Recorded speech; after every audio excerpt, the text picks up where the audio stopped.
ভাইয়া না সরি। না না শোনেন শোনেন, I'm আপনি আপনি really sorry আপনি ভাইয়া, রিয়েক্ট আমি আপনি এটা খুলেন না, কখনো আপনি করবো না। খুলেন না, আপনি রিয়েক্ট না করেন না না, ভাইয়া, I'm really sorry। আপনি রিয়েক্ট করেন না। আপনি অনেক ভালো একটা আপনি মানুষ, আমি যতটুকু জেনে আপনার কাছে আসছি, বাট আপনার এই কথাটা আপনি আমি মানতে পারতেছি না।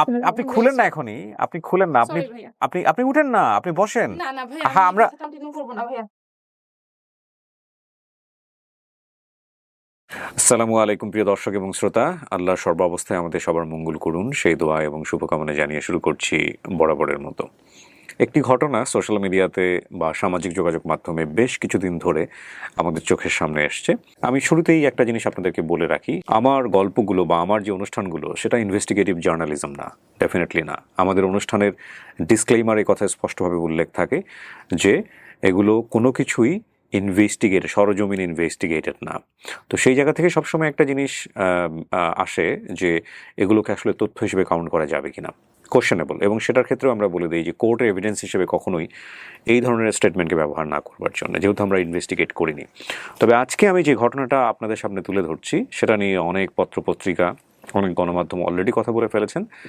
আমরা আমাদের অনুষ্ঠানের ধরন অনুযায়ী যেভাবে একজন মানুষকে এখানে প্রেজেন্ট করি ঠিক সেভাবেই তাকে স্থান দিচ্ছি।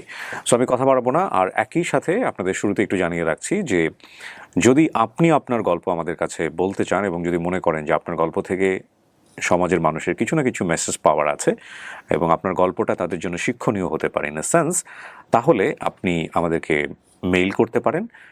মেইলটা সরাসরি আমি পড়ি এবং তারপরে সরাসরি আপনার সঙ্গে যোগাযোগ করি। এছাড়া আমাদের একটা অফিসিয়াল ফোন নম্বরও আছে। আমি প্রথমে মেইল অ্যাড্রেসটা বলছি, sharemystory24@gmail.com, এবং এছাড়া ফোন করতে চাইলে ফোন করতে পারেন 09639887777-এ। আপনার নাম তো বাংলাদেশের প্রায় সব মানুষই জানেন এই মুহূর্তে বলা যেতে পারে, তারপর আমি আপনার মুখে একটু শুনতে চাই আপনার নামটা একটু বলতেন আমাদেরকে। জি, আমার নাম হচ্ছে তাসনিম সারা প্রিয়া, যেটা আমার মেইন নাম। জি। এবং আমার ফেসবুকে যে আমার একটা ডাক নাম দিয়ে আছে, রয়া তাসনিম। সো রয়া তাসনিম নামেই এখন সবাই আমাকে চিনে। রয়াটা কোথা থেকে আসলো? রয়া নামটা আমার হচ্ছে ডাক নাম। So Okay. এটা আর কি ফেসবুকে আর কি আগে দেওয়া আর কি নাম। তার মানে এখন সবাই রয়া নামেই বেশি জি, চিনছে। রয়া নামেই আমাকে চিনে। সো রয়া, আপনার বর্তমান বয়স কত? আমার বয়স হচ্ছে 27। 27। জন্ম জেলা?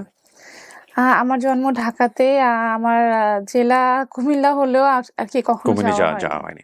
শুরু করতে চাই আমরা একটু শৈশব জি। থেকেই। আমার জন্ম ঢাকাতে, আমার পড়াশোনাও ঢাকাতে। আপনার বাবা কি করতেন? আমার বাবা হচ্ছে বিজনেস করতো, ডেভেলপমেন্টের বিজনেস। এখন সে রিটায়ার্ড। কয় ভাই বোন আপনারা? আমরা 2 বোন, আমি ছোট, আর আমার মা হচ্ছে হাউসওয়াইফ। হাউসওয়াইফ। বলতে গেলে আমাদের ফ্যামিলিটা খুবই ছোট, আর আমাদের আত্মীয় স্বজনও বলতে গেলে খুব বেশি না। যে অনেকে থাকে জয়েন্ট ফ্যামিলি খুব বড় থাকে, আমাদের ফ্যামিলিটা একটু ছোট। আমাদের মানে বলার জন্য হোক বা আমাদের সামাজিকভাবে হোক, একটা ওয়ার্ড আমরা অ্যাকসেপ্ট করিনি, যারা একটু রিলিজিয়াস তাদেরকে আমরা বলি কনজারভেটিভ। সো আপব্রিঙ্গিংটা কি একটু কনজারভেটিভ হতে হয়েছিল, লাইক রিলিজিয়াস আপনার পুরো ফ্যামিলি? হ্যাঁ, অবশ্যই। আমার ফ্যামিলি যদি বলেন কনসারভেটিভ অ্যান্ড রিলিজিয়াস বোথ। আমার বাবা 5 ওয়াক্ত নামাজ পড়ে। আর যতটুকু আমি দেখে এসেছি, আমি ছোটবেলা থেকেই দেখে এসেছি, আমার বাবা 5 ওয়াক্ত নামাজ পড়তো, আমার মা 5 ওয়াক্ত নামাজ পড়তো।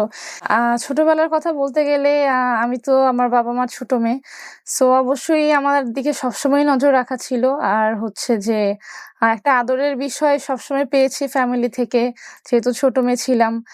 মা বাবার দুজনের কাছ থেকে আদর পেয়েছি, ফ্যামিলির কাছ থেকে আদর পেয়েছি। আর স্কুল কলেজের মধ্যে ফ্রেন্ডদের সাথে সবসময় একটা ভালো সম্পর্ক ছিল, এখনো আছে, যেটা মাঝখানে একটু ছিল না।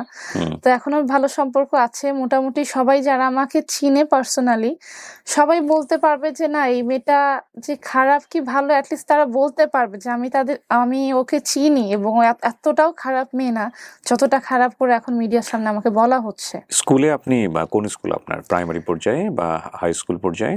আমার স্কুল ছিল রামপুরা ইকরামুন্নেসা হাই স্কুল। তারপরে হাই স্কুলে? হাই স্কুলের পরে হচ্ছে আমি পড়েছি রাজারবাগ পুলিশ লাইন্স। ওকে। সো আপনি আপনার মানে মানবিক, সায়েন্স আর আর্টস? সায়েন্সে পড়েছি। সায়েন্সে পড়েছেন। স্টুডেন্ট হিসেবে কেমন ছিলেন? স্টুডেন্ট হিসেবে না, খুব ভালো ছিলাম না। ব্যাক বেঞ্চার টাইপের স্টুডেন্ট ছিলাম। জাস্ট মনে হতো যে না, কোনো মতো পাশ করলেই চলবে, এই টাইপের একটা স্টুডেন্ট ছিলাম। ওকে ওকে। সো আপনি কলেজও পাশ করলেন? জি। তারপরে অনার্স বা না, ইউনিভার্সিটি? এরপরে পড়াশোনা কন্টিনিউ করা হয়নি। আপনার বিবাহিত জীবন তাহলে কোন সময় গিয়ে? আমার বিবাহিত জীবনে ইন্টারের শুরুতে, ইন্টারের মেবি ফার্স্ট ইয়ার বা সেকেন্ড ইয়ার আমি বিয়ে করি। 14তে হচ্ছে আমি ফার্স্ট ম্যারেজটা করি। এটা ফ্যামিলিগতভাবেই দেওয়া হয়েছিল। অ্যারেঞ্জ ম্যারেজ ছিল পুরোপুরি? জি।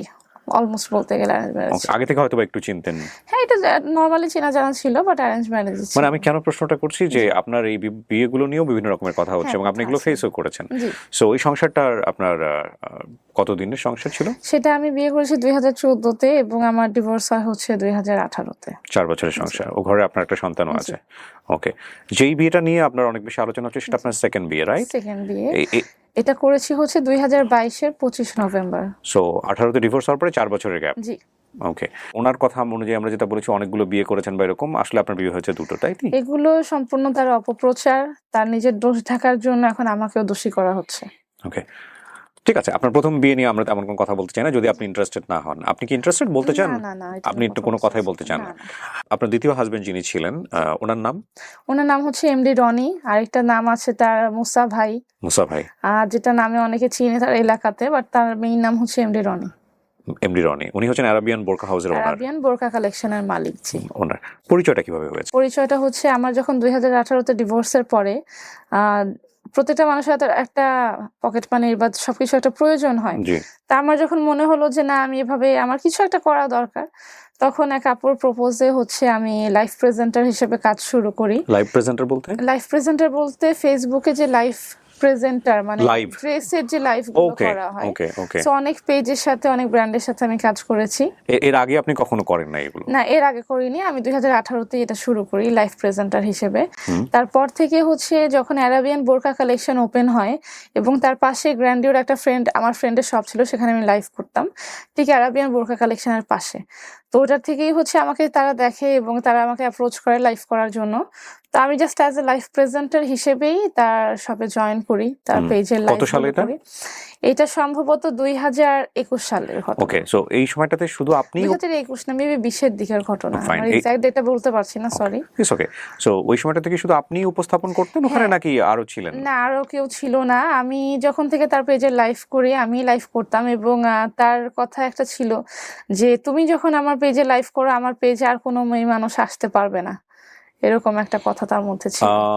উনি বলেছিল আর কোনো মেয়ে মানুষ আসতে পারবে না ওনার পেজে, হ্যাঁ। নাকি আপনাকে বলেছিল অন্য কোথাও করতে পারবে না? না, না, না, আমাকে এটা বলে নাই। তার পেজে আমি ছাড়া আর কেউ লাইভ করতে পারবে না। কিন্তু এটা কেন আমাকে বললো? জাস্ট এটা বলা হয়েছিল একটু খুশি করার জন্য, আপনি বলতে পারেন। না, আপনি এখানে কেন খুশি হবেন? আচ্ছা, কেন খুশি হবে এটাও বলি। কারণ আপনি তো এমপ্লয়ি, রাইট? সেই জন্য। হ্যাঁ। ফার্স্টে তো এমপ্লয়ি ছিলাম, তার সাথে যখন তার শপে যখন আমি লাইভ করতে গেলাম অ্যাজ এ ওনার হিসেবে, তার সাথে আমার পরিচয় হলো। সেই পরিচয়টা থেকে শুরু করেই হচ্ছে সে আমার পিছে লেগে গেল, রেগুলার ফোন নাম্বার নিল, রেগুলার ফোন দিত, কথা হতো। মাঝে মাঝে ফোন ধরতাম, মাঝে মাঝে ফোন ধরতাম না। প্রথমে টোটালি ইগনোর করছি। ওকে। পরে যখন আস্তে আস্তে মানে থাকে না যে হাল ছাড়বো না, এরকম একটা অবস্থা, তার মধ্যে যখন এরকম একটা হাল ছাড়বো না অবস্থাটা সে শুরু করলো, ফোন থেকে আস্তে আস্তে তার সাথে আমার কথাবার্তা শুরু। আপনি তখন সময় দিতেন তাকে? হ্যাঁ, আস্তে আস্তে। এটা আসলে খুব বেশি হুটহাট করে যে দিয়েছি তা না। প্রথমে মনে হলো যে সে তো একটা শপের মালিক। তারপরে যখন আস্তে আস্তে তার সাথে আমাকে ফোন বারবার দিত, বা তার শপে গেলে দেখা যেত যে সে যেদিন জানতো যে আমি আজকে লাইভ করবো, সে এসে বসে থাকতো। আচ্ছা। দেখা যেত যে সপ্তাহে 2 দিন যদি আমি লাইভ করি, 2 দিনই তার সাথে আমার তার শপে দেখা হতো। ওকে।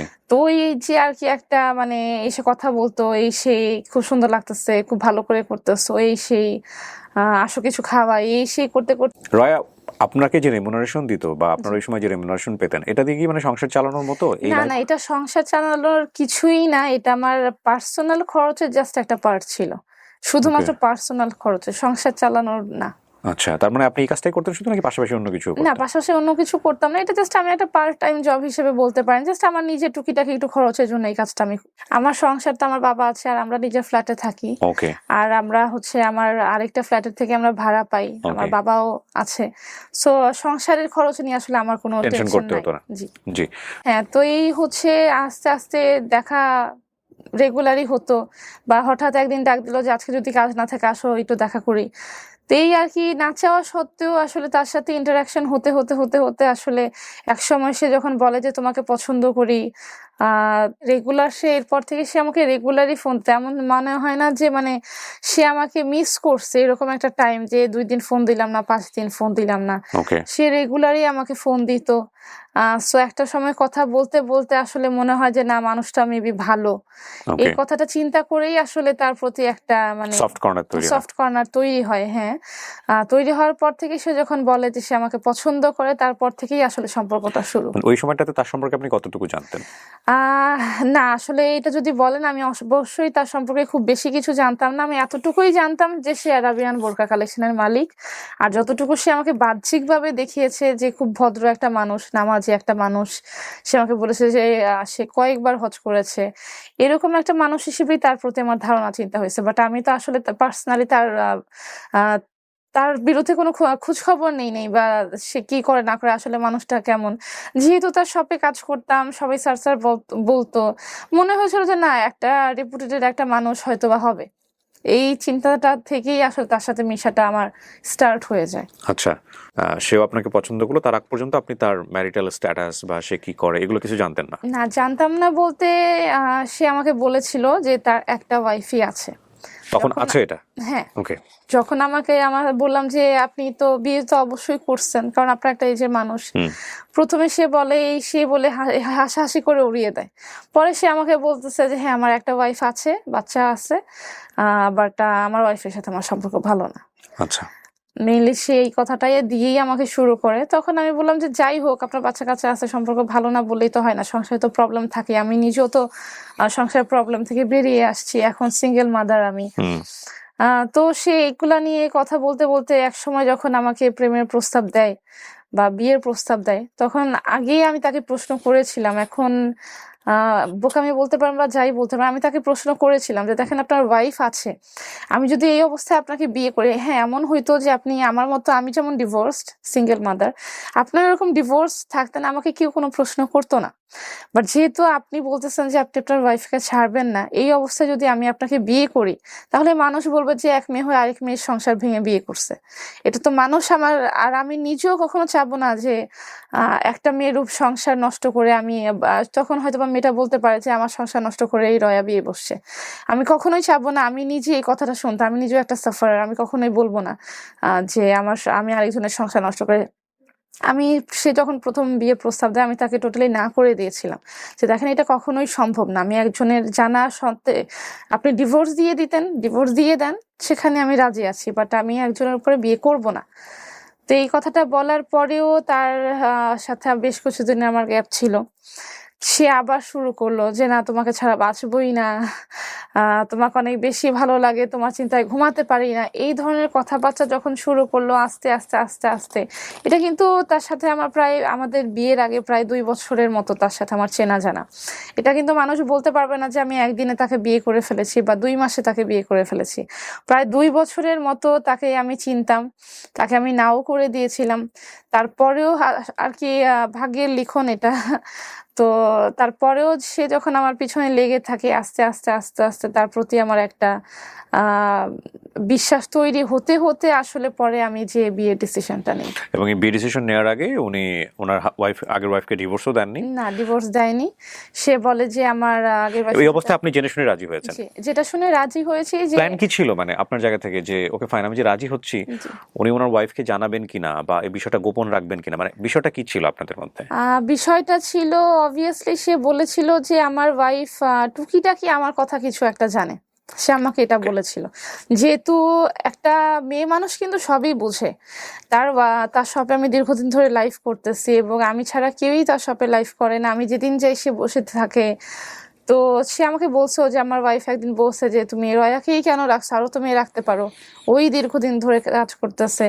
তো সে যেটা কথা ছিল যে আমার ওয়াইফ টুকিটাকি কিছু জানে, আর পরে জানলে জানবে, আমি এটা ম্যানেজ করে নিব, বা যেহেতু তার সাথে আমার সম্পর্ক ভালো না সেরকম কিছু হবে না।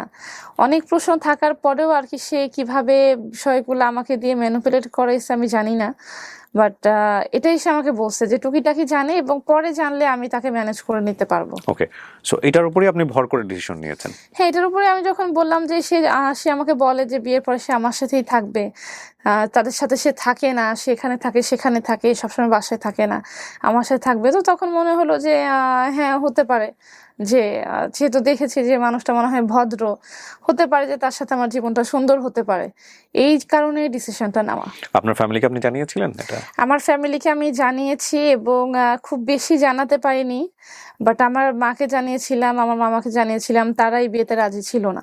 আচ্ছা। তারা যখনই শুনে যে আরেকজন ওয়াইফ তার আছে, তারা টোটালি আমাকে মানা করে দেয় যে এই বিয়েতে যদি তুমি করো, আসলে আমি তো বলছি যে আমি এই বিয়েটা করব, তোমাদের এখন সমর্থনটা চাই।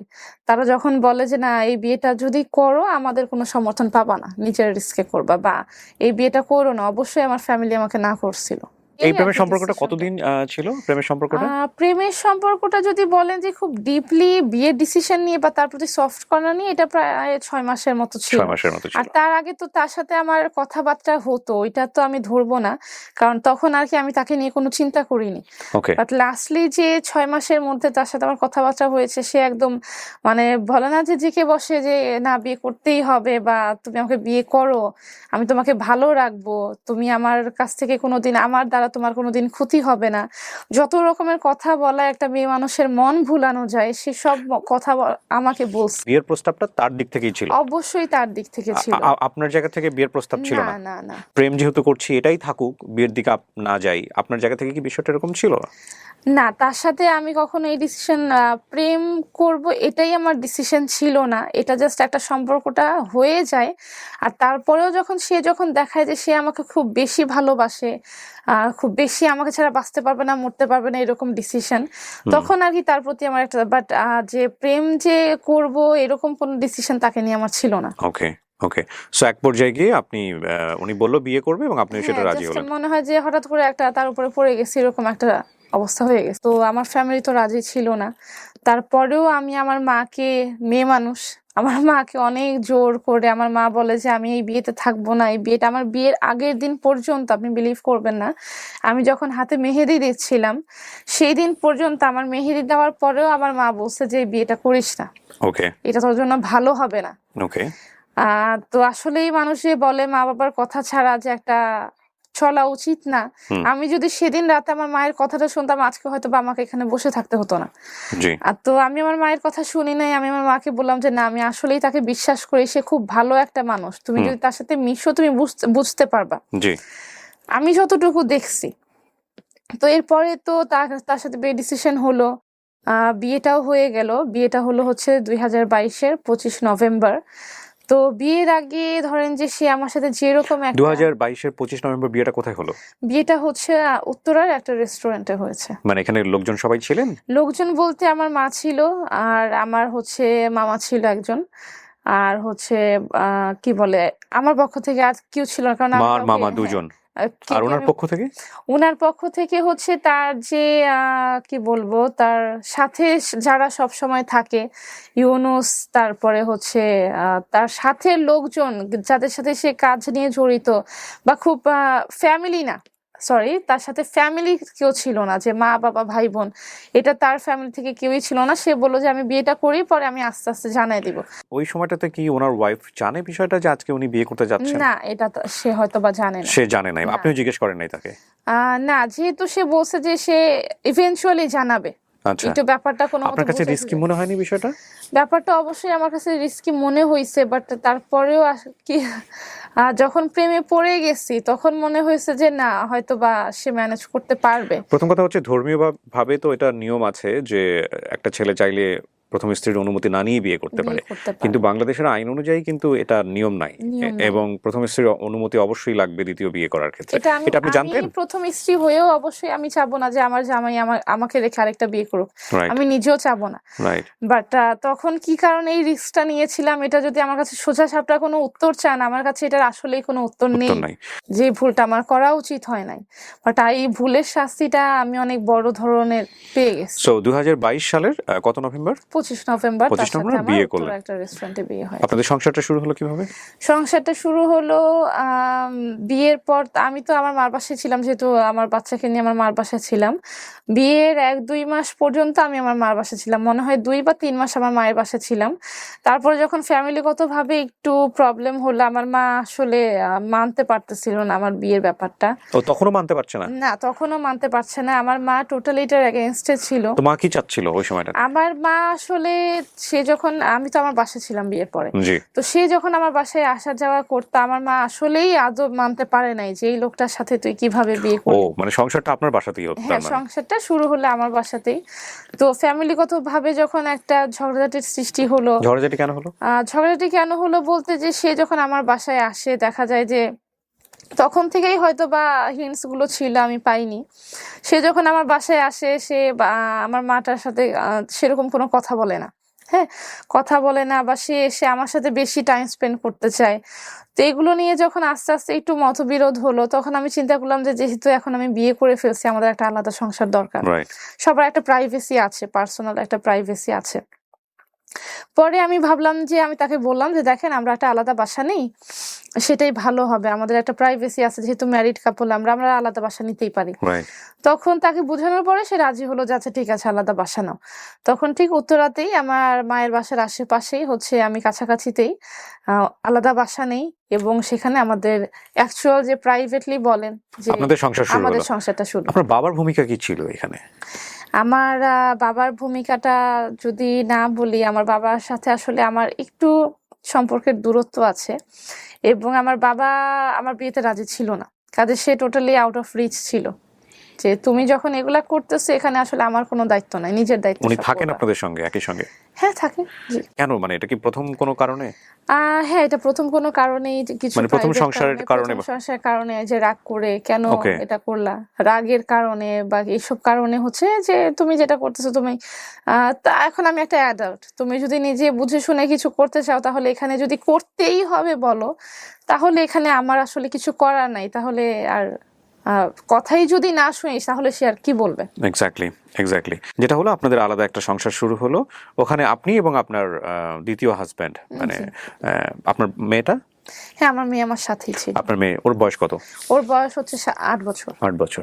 তখন কি আপনি লাইভ করছেন ওনার পেজে? না, না, অবশ্যই না। বিয়ের পরে লাইভ বন্ধ হয়ে গেল। বন্ধ কি উনি করে দিলেন না আপনি হ্যাঁ, করলেন? উনি করে দিল, যে বিয়ের পরে আর লাইভ করা যাবে না। তখন আরেকজন আসছে লাইভ হ্যাঁ, করার জন্য? তখন আরেকজন আসছে লাইভ করার জন্য। ওকে। তার কথা হচ্ছে যে এতদিন সিঙ্গেল ছিল, এতদিন লাইভ করছো, বাট বিয়ের পরে আমার বউ হিসাবে আর লাইভ করা যাবে না। তো সংসার জীবন বলতে এটাই শুরু। প্রথমেই হচ্ছে সেই যে একটা শুরু হলো, যে আমার স্বাধীনতা কেড়ে নেওয়া। লাইভ করাটা কিন্তু আমার একটা পার্ট প্যাশন। টাইম একটা জবের মতো ছিল, বা ধরেন যে এই কাজটা করতে করতে আপনার ভালো লাগতেছে, এই কাজটা করতে আমার ভালো লাগে, এই ভালো লাগারও একটা দিক আমার ছিল। তো এগুলো আপনাদের বিয়ের আগে আন্ডারস্ট্যান্ডিং ছিল না, যে এই বিয়ের জিনিসগুলো আগে আসলে সে কখনো ওইভাবে বলে নাই। এটা সেও আমাকে কখনো খুলে বলে নাই যে বিয়ের পরে কিন্তু তোমাকে এভাবে এভাবে চলতে হবে। এই কথাগুলো যদি বিয়ের আগে সে আমাকে বলতো, তাহলে হয়তো আমি তাকে না করে দিতাম, যে আমি আমার বাক স্বাধীনতা হারায়, বা আমি আমার পার্সোনাল যে একটা ফ্রিডম থাকে, পার্সোনাল স্বাধীনতা হারায় আমি বিয়ে করতে চাই না। এই কথাটা হয়তো আমি তাকে বিয়ের আগে বলতাম, বাট বিয়ের আগে সে আমাকে কিছুই ক্লিয়ার করেনি। আমি খেতে পছন্দ করি, ঘুরতে পছন্দ করি, শপিং করতে পছন্দ করি, এগুলা সে বিয়ের আগে সুন্দর করে মেনে নিছে। সে বিয়ের আগে এগুলা বলতো যে ঠিক আছে, এখানে যাবো, সেখানে যাবো, এই করবো, সেই করবো। কিন্তু বিয়ের পরে আর কি, রাত দিনে যেমন একটা ডিফারেন্স, বিয়ের পরে হঠাৎ করে ডিফারেন্স শুরু হলো। মার বাসায় যতদিন ছিলাম, ততদিনও বুঝতে পারিনি, কারণ সে তো সবসময় আমার মায়ের বাসায় থাকতো না, আসতো যেত, এরকম একটা ইসের মধ্যে ছিল। প্রেম টাইপেরই একটা সম্পর্ক ছিল, যে আসতেছে, থাকতেছে, একদিন থাকতেছে, সপ্তাহে 1-2 দিন থাকতেছে, চলে যাচ্ছে। বাট পার্সোনাল বাসা নেওয়ার পরে যখন সে 24 ঘন্টা থাকতেছে, তখন দেখা যাচ্ছে যে স্বাধীনতা বলতে, আমি যদি একটা ফোন ধরতেও দেরি করি, তাহলেও হচ্ছে তার কাছে আমার অনেক জবাবদিহি করতে হয়, যে আমি ফোনটা ধরতে কেন দেরি করলাম। এইভাবে যখন সে শুরু করে দেয় আস্তে আস্তে, সে আমার উপরে চাপগুলো একদিনে সৃষ্টি করে নেয়। সে চাপগুলো খুব আস্তে আস্তে সৃষ্টি করে। প্রথমত হচ্ছে আমার মেয়েটাকে নিয়ে। যখনই সে বিয়ের পরে আমাদের সংসার আলাদা হওয়ার পরে বাসায় আসা শুরু করে, প্রথমে দেখাইছে যে সে আমার মেয়েকে খুব ভালোবাসে, আমার মেয়েকে খুব আদর করে, এসেই জড়ায় ধরে ছবি তোলে, এই করে সেই করে, বা হাতে কিছু নিয়ে আসে, বাচ্চাটার জন্য খাবার নিয়ে আসে। বাট বাসায় যখন যাওয়া হলো তখন দেখা গেল যে ডিফারেন্সটা বোঝা যাচ্ছিল, যে সে চাচ্ছে আমার সাথে বেশি টাইম স্পেন্ড করতে। বাট আমি তো একজন মা, আমার বাচ্চাকে তো আমি না খাওয়ায় বসায় রাখতে পারবো না, বা আমার বাচ্চা আমাকে চাচ্ছে, আমি আমার বাচ্চাকে রেখে তো আমার হাজবেন্ডের দিকে আমার মনোযোগটা বেশি থাকবে না। একটা মা বাবা হওয়ার পরে তার বাচ্চারাই থাকে তাদের মেন প্রায়োরিটি। তো সে যখন দেখতেছিলাম যে সে আমার আসলে তার সাথেই টাইমটা বেশি স্পেন্ড করতে হবে, আমার বাচ্চাকে খাওয়াইতে গেলেও দেরি হচ্ছে কেন, তাড়াতাড়ি আসো, এই করো সেই করো, তাড়াতাড়ি ঘুম পাড়াও, এটা সেটা, তখন আস্তে আস্তে মনে হচ্ছিল যে আমি কি বাচ্চাটাকে নিয়ে এসে তাকে বিয়ে করে কি আসলেই ভুল করে ফেলছি। তারপরে শুরু হলো যে আমার স্বাধীনতা। যেমন সে যেমন আগে বলে নাই, বিয়ের আগে বলে নাই যে তুমি লাইফ টাইফ করতে পারবা না, বা তুমি যে এই যে আমি একটু মন মতো এখানে যাই সেখানে যাই, এখানে যাই শপিং করি, এই করি সেই করি, বিয়ের আগে কিন্তু সেগুলো আমার কাছে ক্লিয়ার করেনি। পরে বিয়ের পরে হঠাৎ করে আমার তো বউ হয়ে গেছে, এখন তার লাইফ করা চলবে না, এখন তো এই শপের তুমি ম্যাম, তুমি ম্যাডাম হয়ে গেছো, ম্যাডাম তো আর লাইফ করতে পারবে না। মেনে নিলাম, ঠিক আছে, যেহেতু তাকে বিয়ে করে ফেলছি, লাইফ করবো না, আচ্ছা ঠিক আছে মেনে নিলাম। তারপরে হঠাৎ করে আসলো যে এত কেন ঘুরতে বের হতেছ, বা হঠাৎ করে যে একদিন আমার ফ্রেন্ডের সাথে বের হব। ফ্রেন্ডদের সাথে কেন বের হবা? ফ্রেন্ড বলতে? আমার মেয়ে ফ্রেন্ড, আমার স্কুলের বেস্ট ফ্রেন্ড, কলেজের বেস্ট ফ্রেন্ড, আমার ফ্রেন্ডের সাথে যদি বের হব, কেন মেয়ে ফ্রেন্ডদের সাথে কেন বের হতে হবে? আমি তো তোমাকে ঘুরতে নিয়ে যাব। তখন উনি আমি ঘুরতে বললাম, নিয়ে যেতেন? প্রথম ছিল, আস্তে আস্তে এগুলো স্টপ হয়ে যায়। সে মানে খুব আস্তে আস্তে আমার উপরে চাপগুলো প্রয়োগ করছে, একদিনে না যে একদিনই সব অফ করে দিলাম।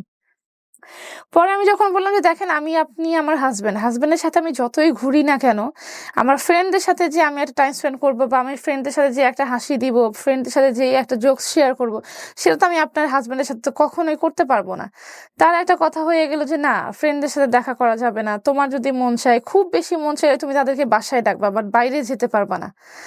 তখন থেকেই আসলে কেমন যেন লাগলো যে আমি এটা কেমন একটা লাইফ বেছে নিলাম, যে আমি আমার ফ্রেন্ডদের সাথে কোথাও ঘুরতে যেতে পারবো না, একটা রেস্টুরেন্টে বসতে পারবো না, আসলে তাদেরকে আমার বাসায় নিয়ে আসতে হবে, বাসার বাড়ি দেখা করতে পারবো না।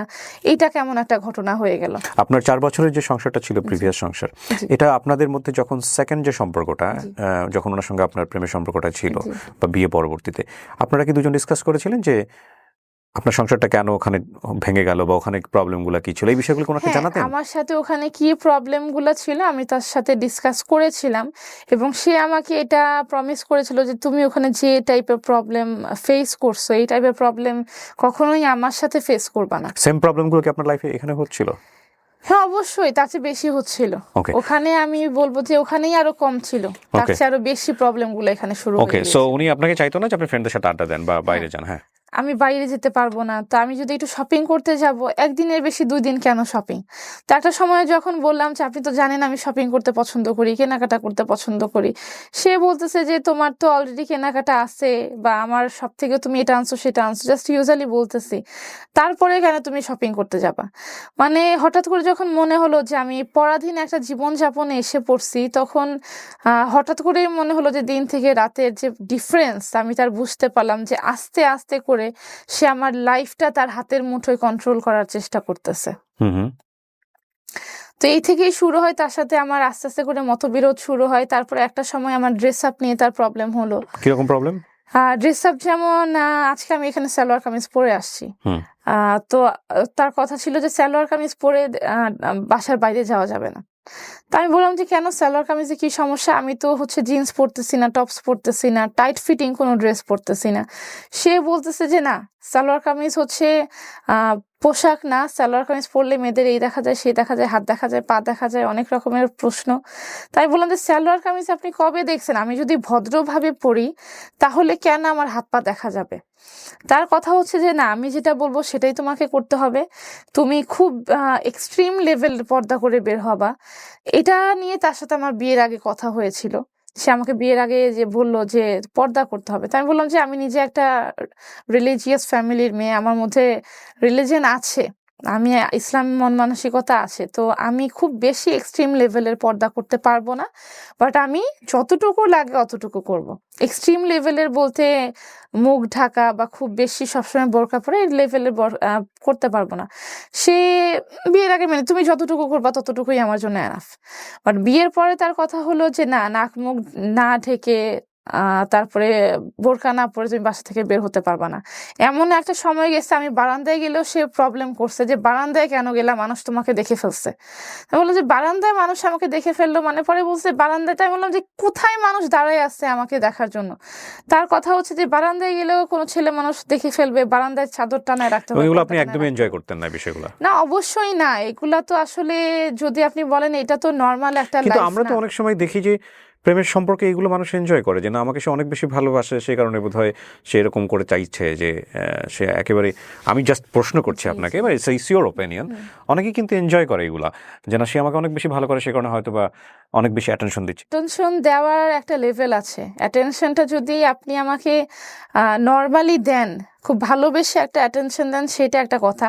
আর আরেকটা অ্যাটেনশন যদি আপনি আমাকে হচ্ছে ছোট করার জন্য বা আপনি আমাকে আপনার কন্ট্রোলে নেওয়ার জন্য, আমাকে ম্যানিপুলেট করার জন্য, যে আমার অ্যাটেনশনের বাদে তুমি কোনো অ্যাটেনশনে যেতে পারবা না বা আমার অ্যাটেনশনের বাইরে তুমি কিছু করতে পারবা না, আমার অ্যাটেনশন বা আমার চিন্তার বাইরে তোমার পার্সোনাল ব্যক্তিগত কোনো ইচ্ছা থাকবে না, কোনো চিন্তা থাকবে না, এটা যদি কোনো মানুষ এনজয় করে, এটা আমি বলবো না যে তার জন্য এটা ভালো হবে। ওকে, ফাইন। সো আপনাদের বিয়ের সম্পর্ক কত বছরের?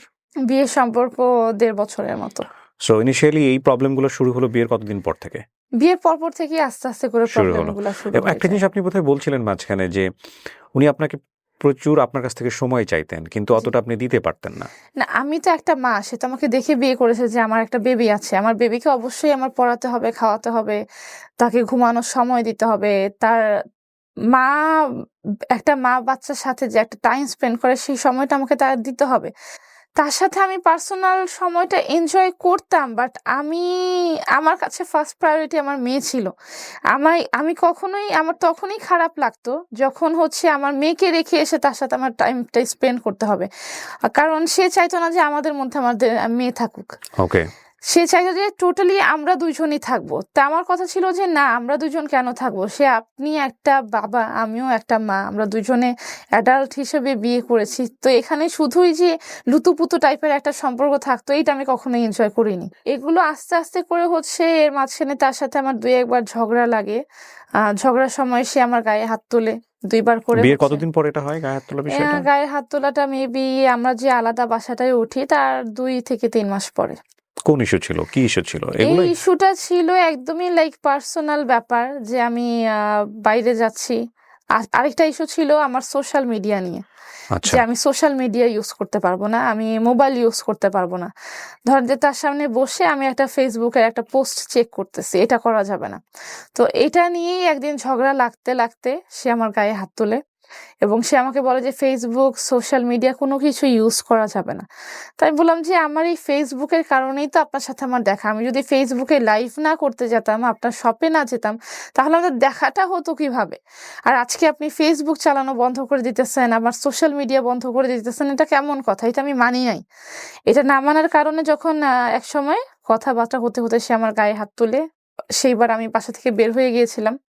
মানে আপনার ওই উত্তরার বাসা থেকে? হ্যাঁ, আমার উত্তরার বাসা থেকে আমি মেয়েকে নিয়ে নিশ্চয়ই? হ্যাঁ, অবশ্যই আমার মেয়েকে নিয়ে আমি বের হয়ে যাই। তারপরে সে আমাকে হাতে পায়ে ধরে নিয়ে আসে, ভুল হয়ে গেছে, সরি, মাফ চাই। কতদিন ছিলেন বাইরে? বাইরে বেশি দিন, একদিনের মতোই ছিলাম। সে fine. পাগল হয়ে খুঁজে আমাকে নিয়ে আসছে, ওকে। যে আমার ভুল হয়ে গেছে। সে পাগলের মতো খুঁজে নিয়ে আসে। সেকেন্ড টাইমও আবার হচ্ছে আমার ড্রেস আপ নিয়ে যখন তার সাথে ঝগড়া হয়, যে আমি কেন নর্মাল একটা ড্রেস আপ পরতে পারবো না বা নর্মাল ভাবে বের হতে পারবো না। দেখা যায় যে আমি লিপস্টিক দিলেও তার সমস্যা। এমন কি হয়েছে যে বাইরে আপনারা ঘুরছেন একসঙ্গে, অন্য কোনো ছেলে আপনাকে পোক করেছে, সেটা নিয়ে সে খুব জেলাস ফিল করছে? এবং না, পোক করেছে এটা পোক করে বলবো বলতে না। অ্যাটেনশন দিচ্ছে বা অ্যাটেনশন দিচ্ছে বলতে যে হ্যাঁ, বাইরে যদি গিয়েছি নর্মালি, সে কোনো খারাপ নজরে আমার দিকে তাকায়নি। নর্মালি ধরেন যে একটা ছেলে আমার দিকে তাকালো, সেইটা নিয়ে খুব বেশি একটা, এই কেন ছেলে তোমার দিকে তাকালো, তুমি এদিক হয়ে বসো, ওই দিক হয়ে বসো, এইভাবে বসো, ওইভাবে বসো, গাড়িতে যেয়ে বসো। নর্মালি একটা প্লেসে ধরেন যে গাড়ি থেকে নেমে ফুচকা খেতে দাঁড়ালাম, তো ফুচকাও তোমাকে গাড়িতে বসে খাইতে হবে, কেন ছেলেটা তোমার দিকে তাকাইলো, বা কেন তুমি হঠাৎ দেখেন যে আমি একটা সময় আমি তার প্রতি ভয় হয়ে গেছিল যে যদি ছেলেটা নর্মালি ছেলেটা আমার দিকে তাকাইছে, হঠাৎ আমার তার দিকে চোখ পড়ে গেল, হঠাৎ এদিক ওদিক তাকাতে তাকাতে আপনার দিকে আমার চোখ পড়ে গেল, কেন আপনার দিকে আমার চোখ পড়লো, আমি কেন ওই দিকে চোখটা নিলাম, এটার জন্য তার সাথে আমার ঝগড়া হয়ে যেত। এটার জন্য হচ্ছে সে খুব উত্তেজিত হয়ে ধরেন যে বাইরে থাকলে সে গাড়ির মধ্যে কিল ঘুষি মারা শুরু করতো, যদি বাসায় এগুলো নিয়ে বাসায় আসতাম সে ভাঙচুর করার চেষ্টা করতো, যে কেন তোমার চোখটা ওই দিকে যাবে, ছেলে মানুষ তুমি এদিকে তাকায় থাকবা, তুমি ঠিক আমার দিকে তাকায় থাকবা, তুমি অন্য দিকে চোখ সরাতে পারবা না। তখন যখন আমার মনে হলো যে আসলে আমার চোখ থাকাটাও মনে হয় আমার প্রবলেম হয়ে গেছে, একটা সময় আমার মনে হলো যে এই চোখ থাকাটাও মনে হয় আমার প্রবলেম হয়ে আপনাকে গেছে। সন্দেহ করতো? সন্দেহ না, এটা আমি কি বলবো, আমি জাস্টিফাই করতে পারি, এটা আসলে কি দিয়ে আমি বুঝাবো, সন্দেহ না, মানে তাকানো যাবে না। আজকের এই অনুষ্ঠান থেকে যারা অনেক সাইকিয়াট্রিস্ট আছেন, আমার মনে হয় যে তাদেরও অনেক বড় বড় কিছু বলার আছে এখানে। Right now I am not a psychiatrist, I am just a presenter. So এই যে সিমটমগুলো একটা ছেলের মধ্যে বা একটা মেয়ের মধ্যে, এই যে কাইন্ড অফ পজেসিভনেস, এটা আসলে পজেসিভনেস বলবো কিনা আমি জানি না। এক্সট্রিম লেভেলের পজেসিভনেস। ওকে, এইটাকে আসলে টলারেন্স লেভেলে নেয়ার জন্য আসলে কি করার আছে ফ্রম বোথ সাইড, এটা নিয়ে আমাদের কাজ করা উচিত। কারণ এটা আসলে ওনার গল্পতে আসছে, এটা কিন্তু ব্যাপারটা এমন না যে শুধু ওনার জীবনে উনি ফেস করেন, প্রত্যেকটা লাভে এটা কম বেশি আছে। So very important thing. But এটার যে পরিণতি দাঁড়িয়েছে, আসলে এটার পরিণতি কি কিসের পরিণতি সেটা আমরা সামনের দিকে গেলেই বুঝতে পারবো।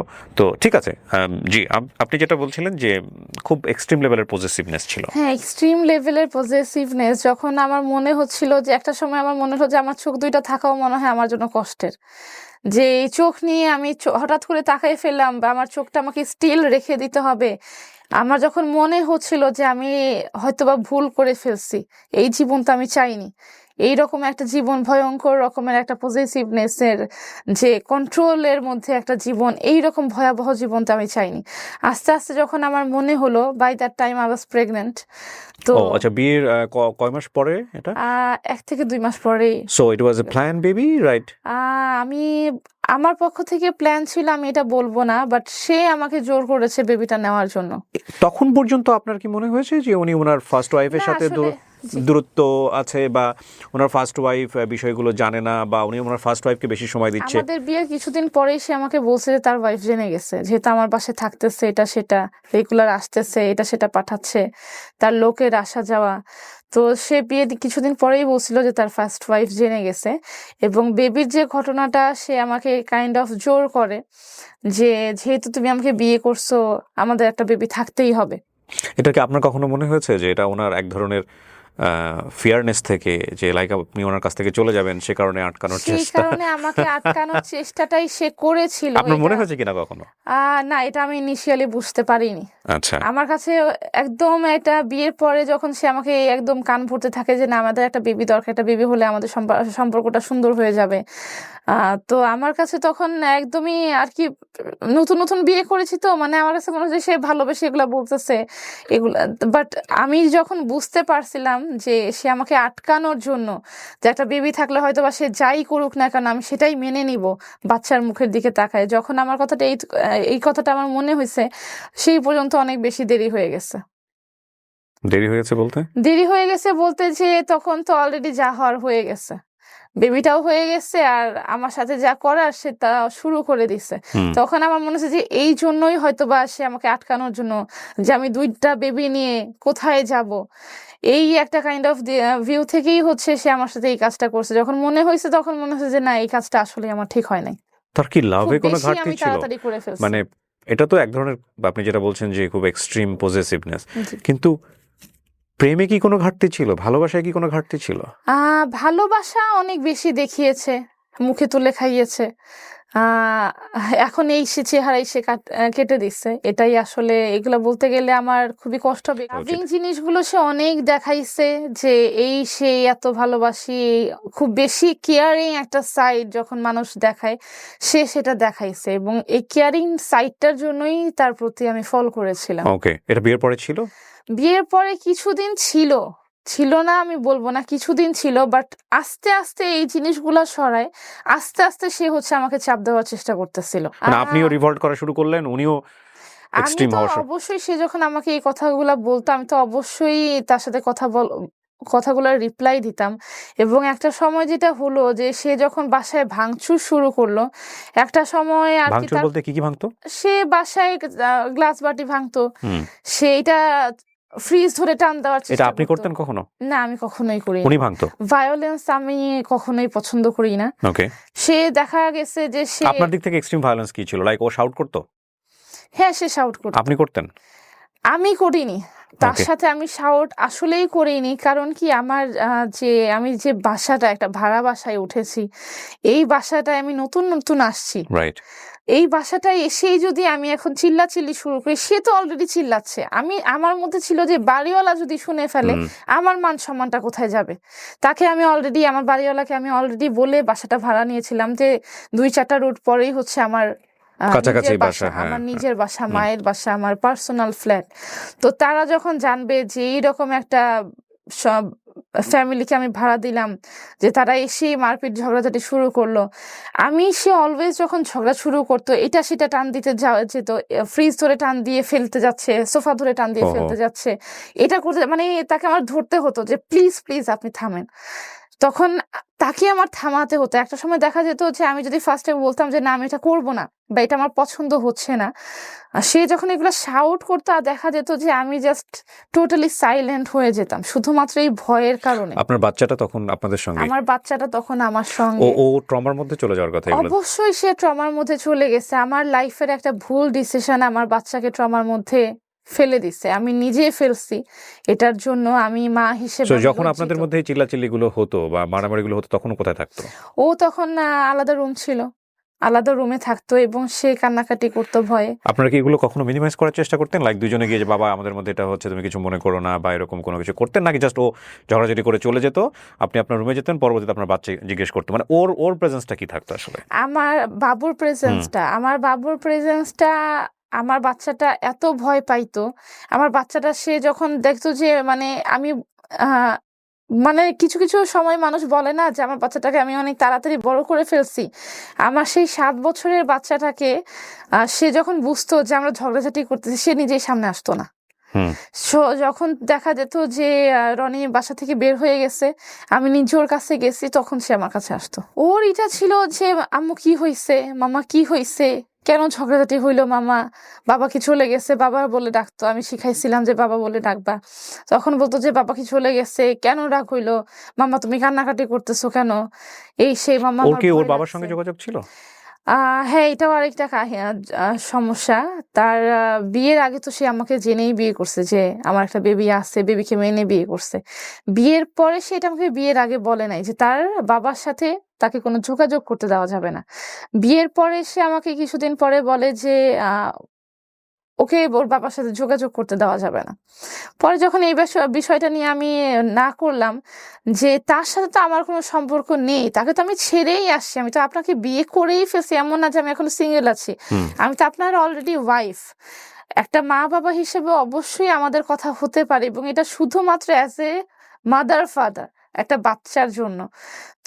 সেই এই ব্যাপারটা একটা সময় টোটালি না করে দিল যে 1 মাস 2 মাস পরে যে না, ওর বাবার কাছে যেতে পারবে না। তখন আমি যখন বললাম যে কেন, আমার সাথে তো তার কোনো কথা হচ্ছে না, দেখা হচ্ছে না, আমি বিয়ে করে ফেলছি, আমি আমার মতো লাইফে আছি, ওর বাচ্চার সাথে কেন, আমার বাবা কেন ওর বাবা, সরি আমার বাচ্চা কেন ওর বাবার সাথে দেখা করতে যেতে পারবে না। তখন সে বললো যে এখন থেকে আমি বাবা, ওর বাবার সাথে কোনো রকম যোগাযোগ সে করা যাবে না। এবং তার কথা শুনে, তার রাগের কারণে, জিদের কারণে আমি প্রায় অনেক দিন আমার বাচ্চাকে তার বাবার দেখাটা কাছে কিভাবে যেতে হতো? দিইনি। বাচ্চার দেখাটা কিভাবে দেখাটা বাবার সঙ্গে? হতো হচ্ছে তার যে লোকজন ছিল, আমি বাচ্চাকে রেডি টেডি করে দিতাম, তার আগের লোকজন নিয়ে ওর বাবা একটা জায়গায় দাঁড়াতো, তার লোকজন নিয়ে বাচ্চাটাকে দিয়ে আসতো। আবার যখন ওদের ঘোরাফেরা শেষ, সারাদিন টাইম স্পেন্ড শেষ, তখন তার লোকজন নিয়ে মানে লোকজন ও যে আপনার এক্স হাজবেন্ড কখনো আপনার সামনে আসেনি বা না বিয়ে না নেওয়ার না জন্য? আমার বাসার সামনে আসেনি। তখন যে তারই লোকজন যে হচ্ছে আমার বেবিকে পিক করে নিয়ে লোকজন আসতো। বলতে?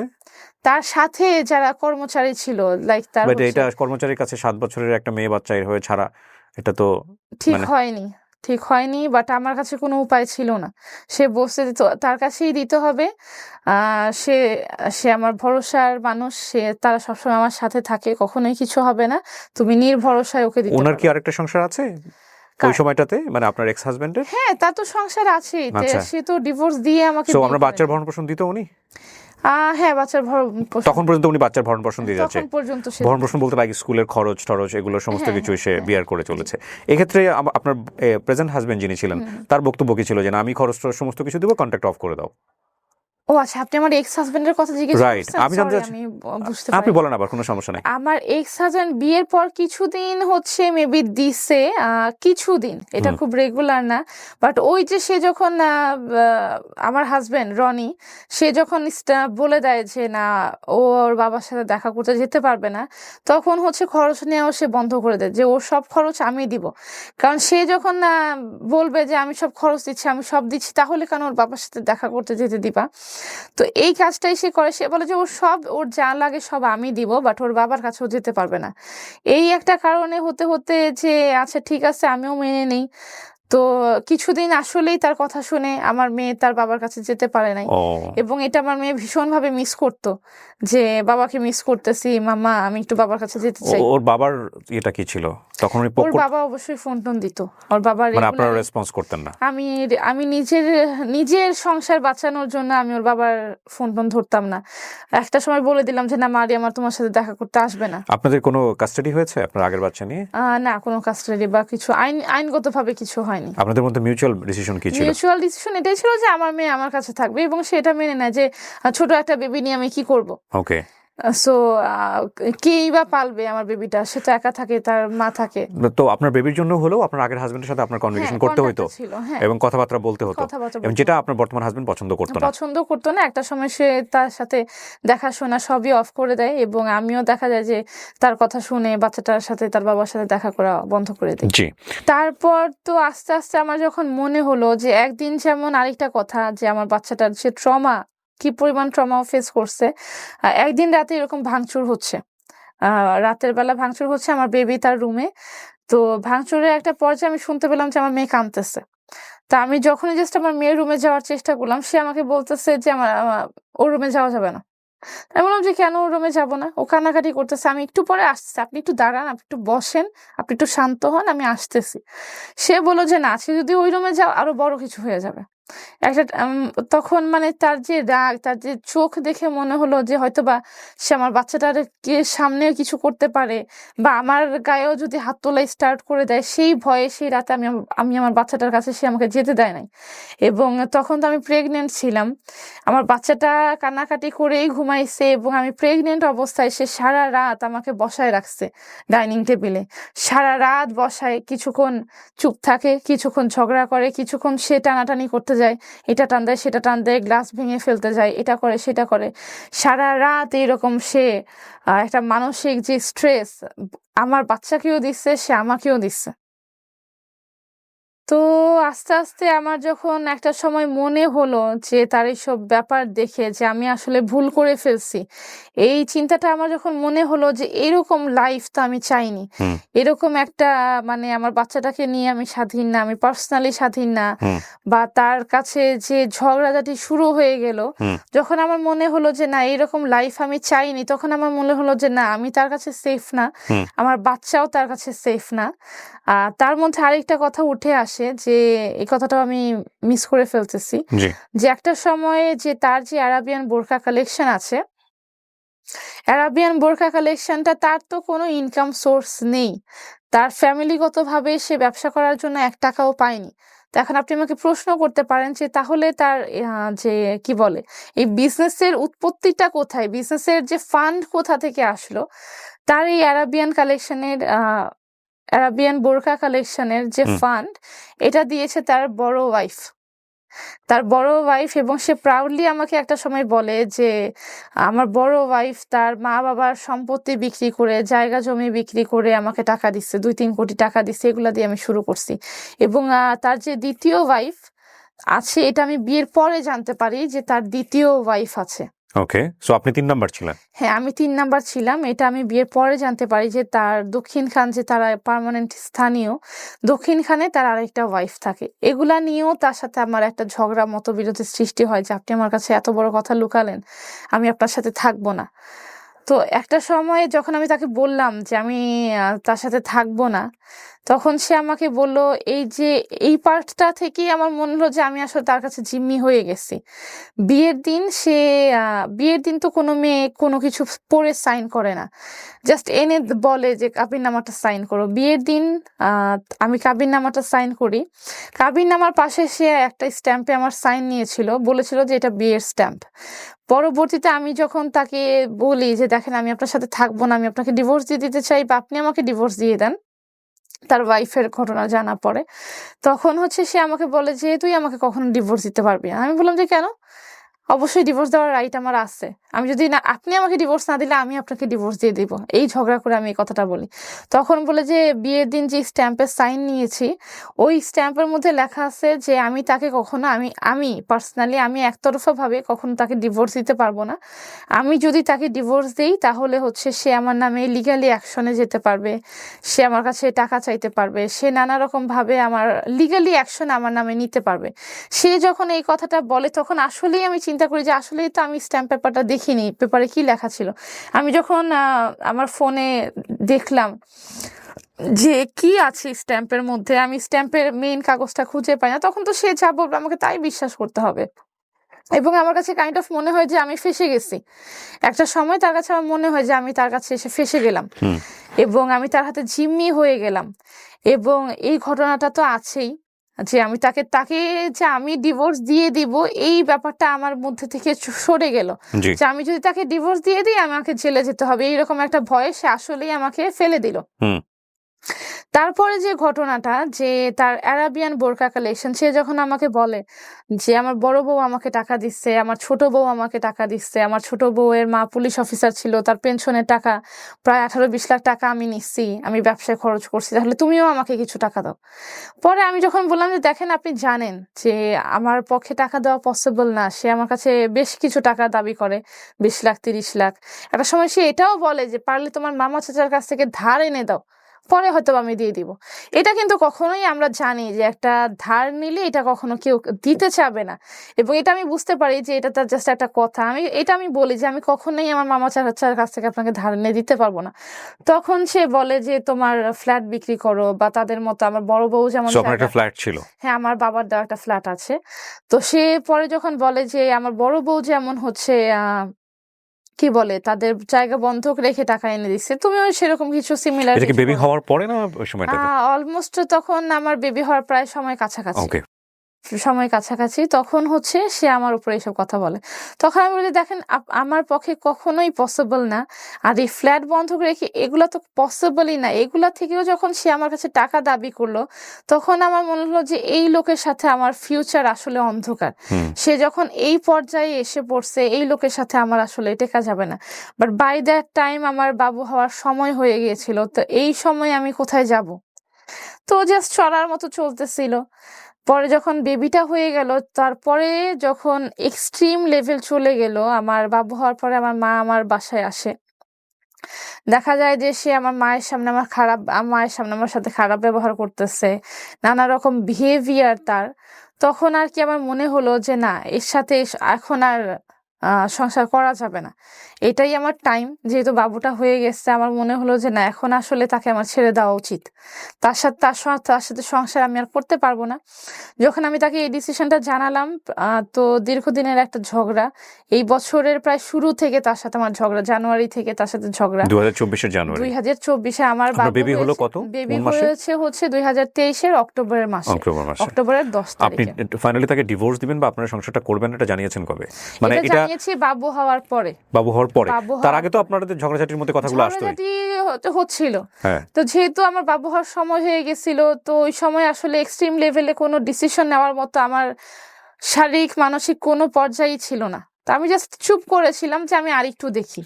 ঝগড়াঝাটি হলে কিন্তু অনেক সময় কাপলরা কিন্তু এটা মুখে বলেন যে না সংসার করব না, জি। তোমার ডিভোর্স দিয়ে দাও। এগুলো নিশ্চয়ই আপনারা বলতেন, বলছি হ্যাঁ। বলেছেন, কিন্তু ওনার জায়গা থেকে উনি কখনোই এটা চায় নাই।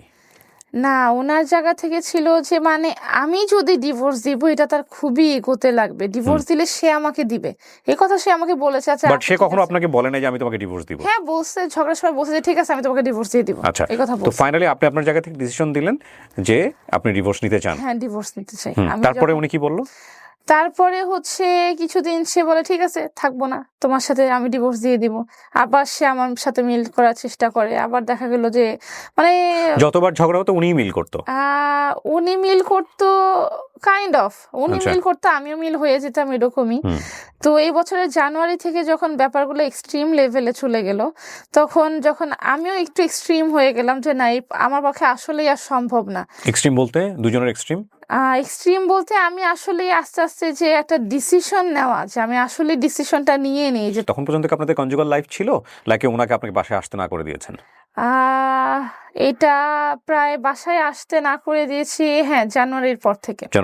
জানুয়ারির পর থেকে আমি তাকে, যে আমরা যে ভাড়া বাসায় ছিলাম, আমি বললাম যে দেখেন আমার কিছুদিন সময় দরকার, আপনি যেইভাবে আমাকে মানসিক প্রেসার দিচ্ছেন আমাকে কিছু সময় দেন, আপনি আমার কাছ থেকে কিছুদিন দূরে থাকেন। আমি এই কথা বলার পরে সে বাসায় আসা বন্ধ করে দেয়। আমি তাকে বলি যে বাসায় আসেন না, সেও আসে না। এবং যখন আস্তে আস্তে আমার আসলেই আমি ডিসিশনটা নিই যে আমি তার সাথে থাকবো না।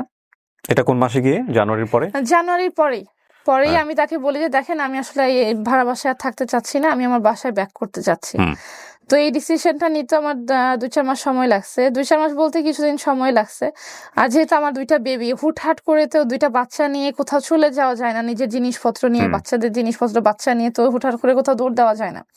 পরে যখন আস্তে আস্তে বললাম যে দেখেন আমি এই বাসায় থাকতে চাচ্ছি না, আমি আমার বাসায় চলে যেতে চাচ্ছি, আপনি আমাকে কিছুদিন, এটা না হলে আমাদের ডিভোর্স নিলে থাকুক, আমি কিছুদিন আমার বাসায় থাকি, এই প্রস্তাবটাও আমি তাকে দিয়েছিলাম। এর আগে কি আপনারা এরকম কখনো সেপারেশনে গেছেন? যে লাইক সেপারেশনে এই প্রথম যাওয়া? এবং আমি তাকে বলি যে আমাকে কিছুদিন সময় দেন, আমি না হলে কিছুদিন আমার বাসায় থাকি, পরে না হলে ডিসিশনটা নেওয়া যাবে। তখন তার কথা হলো যে না, বাসা থেকে বের হওয়া যাবে না। তার কথা হচ্ছে যে বড় বাচ্চা বাসায় থাকতে হবে, বাসা থেকে বের হওয়া যাবে না, বাসা ভাড়া নিচ্ছো এখানেই থাকতে হবে, মায়ের বাসায় তুমি ব্যাক করতে পারবা না। তখন এই জিনিসটা আমার কাছে খুব খারাপ লাগলো যে আমি যদি যেতে চাই তাহলে আমি কেন যেতে পারবো না? আমার যদি মনে হয় যে আমি এখানে ভালো নাই, তাহলে আমি যদি আমার মায়ের বাসায় যেয়ে একটু ভালো ফিল করি বা একটু ইজি লাইফ ফিল করি, ইজি থাকতে পারি, তাহলে আমি কেন যেতে পারবো না? তখন যখন আস্তে আস্তে আমি শুরু করলাম যে না আপনার সাথে আমি আসলেই আর থাকতে চাচ্ছি না, এর মধ্যে তো রোজাই স্টার্ট হয়ে গেল মার্চ মাস থেকে। তো মার্চ মাস থেকে তার একটা সময় আমাদের যোগাযোগ টোটালি অফ, কন্ট্যাক্ট অফ। সেও আমাকে ফোন দেয় না, আমিও তাকে ফোন দেই না। আমার বাসাটায়, আমি যে ভাড়া বাসায় ছিলাম, আমি বাড়িওয়ালাকে বলি যে আপনি টুলেট লাগিয়ে দেন, তারা টুলেট লাগাই দেয়। এবং সে যখন ফাইনালি দেখে যে বাসায় টুলেট লাগাইতে বলছি, এর মধ্যে সে খরচ দেওয়া বন্ধ করে, যেহেতু সে আসা যাওয়া করতেছে না, সে আমার খরচ দেওয়া বন্ধ করে দিচ্ছে। তো সে যখন ফাইনালি দেখে যে আমি বাসা থেকে চলে যাচ্ছি এবং তার সাথে আমার কন্ট্যাক্ট অফ হয়ে গেছে, এই রমজান মাসে পুরো মাসটাই ধরতে গেলে তার সাথে আমার কথা হয় নাই, সর্বোচ্চ 1 থেকে 2 বার ফোন করা হয়েছে। তো যখন সে বুঝে যে আমি তার হাতের নাগালের বাইরে চলে গেছি, তখনই হচ্ছে সে আমার উপরে এই চড়া হওয়া শুরু করে। হাতের নাগালের বাইরে চলে গিয়েছিলেন আপনি? মানে এটা কেন বলছেন? হাতের নাগালের বাইরে চলে গেছি বলতে মানে তখন আর কোনো কথা শুনতেন না, ইচ্ছে মতো ঘুরছেন কোনো কথা আমি তার শুনি নাই। তখন তার সাথে আমার ফোনে কিছু গালাগালি হয়, সেও আমাকে কিছু গালাগালি করে, আমিও তাকে এতদিন কিন্তু কখনো আমি তার মুখের উপরে একটা কোনো কথা বলিনি। একটা সময় দেখা গেল যে আমি আর পারতেছি না, যখন আমাকে অনেক নোংরা টাইপের কথা বলতেছে, অনেক গালাগালি করছে, তখন আমিও তাকে কিছু গালাগালি করি। তখন যখন কন্ট্যাক্ট অফ হয়ে যায়, তখনই আর কি আমি তো বুঝতে পারিনি, তখন আমি তো ভাবছিলাম যে সে হয়তো আমার কাছে সরে গেছে বা রাগ করে আছে, যাই হোক আমি আমার মতো আমার বাসায় ফিরে যাব। তো এই যে আমার এই বাসায় থাকতে থাকতে যে আমার একটা মৃত্যুর দিন এসে পড়বে, এটা তো আসলে কখনোই কল্পনা করিনি। এই যে রমজান মাসটা শুরু হলো, তো মার্চ মাস থেকে শুরু হলো, এপ্রিলের 10 তারিখে আমার সাথে এই ঘটনাটা ঘটে এবং এপ্রিলের 11 তারিখে রোজার ঈদ হয়। রোজার ঈদের ঠিক একদিন আগে এই আমার জীবনে এই মৃত্যুর দিনটা সে নিয়ে আসে। এটা কি আপনি তখন আপনাদেরই ভাড়া বাসায় ছিলেন? হ্যাঁ, আমাদের যে ভাড়া বাসায় ছিলাম, জানুয়ারিতে সেপারেশনে চলে যাওয়া, হ্যাঁ, এপ্রিলের এই সময় ঘটনা, এপ্রিলের 10 তারিখে এই যে আমার জানুয়ারি, ফেব্রুয়ারি, মার্চ, এই 3 মাস উনি আসেননি বাসায়? না, 3 মাস উনি একদমই আসে নাই। না একদম আসেনি বলতে প্রথম একটু আসছে, বাট খুব বেশি স্টে করে নাই। Okay. পরে লাস্টের দিক দিয়ে একদমই আসে নাই। ওকে, সো এবং এটা আপনাদের আর মিটিগেট করার কোনো চেষ্টাও ছিল না বোথ সাইড থেকে? না, আমার নাকি side উনি থেকে চাইতো যে একদমই ছিল মিটিগেট না। করে ফেলি? উনি চাইছে, বাট আমি আর চাইনি। লাস্টের চান দিকে নাই? আমি শক্ত হয়ে গেছিলাম যে শক্ত না, হয়ে আমি আর গিয়েছিলেন। চাচ্ছি না। তো এই যে ওনারও বেশ কিছু আমরা দেখলাম ভিডিও, উনি লাইভ করেছেন, ওখানে ওনার যে বোল্ড এক্সকিউজ ছিল আপনার জি। সম্পর্কে, সেটা হচ্ছে আপনি পরকীয়ায় জড়িত ছিলেন এই সময়টাতে। এটা কতটুকু সত্য? এটা সত্যই না, এই ব্যাপারটা একদমই মিথ্যা। তার সাথে তার ওয়াইফ মানে থাকা। আমি কেন বলছি আপনাকে, যেহেতু এই ভিডিওটা লক্ষ কোটি মানুষ দেখবে, সো আপনি যদি ডিনাই করেন এবং উনি যদি কোনো প্রুফ নিয়ে আসে হাজির, সে কোনো প্রুফই আনতে পারবে না। অ্যাটলিস্ট আমার পরকীয়া করেছি, সে যেটা বলেছে যে আমি হাতে নাতে আমাকে ধরেছে, সে কিন্তু লাইভে এই কথাটা বলেছে। যদিও তার লাইফটা এখন আর নাই, সে লাইভে বলেছে যে আমাকে হাতে নাতে ধরেছে। লাইভটা কেন নাই? লাইভটা তার যে আরাবিয়ান বোরকা পেজের কালেকশন থেকে সেই লাইভে আসছিল, এই পেজটা এখন হয়তো বা ডিলিট হয়ে গেছে বা ডিঅ্যাক্টিভেটেড আছে, এই জন্য লাইভগুলো নাই। ওকে, সো সে লাইভে বলছিল যে আমাকে নাকি হাতে নাতে সে ধরছে। তো হাতে নাতে ধরতে বলতে অবশ্যই একটা ছেলে মানুষের সাথে আমাকে হাতে নাতে ধরছে। তো ছেলে মানুষটা কোথায়?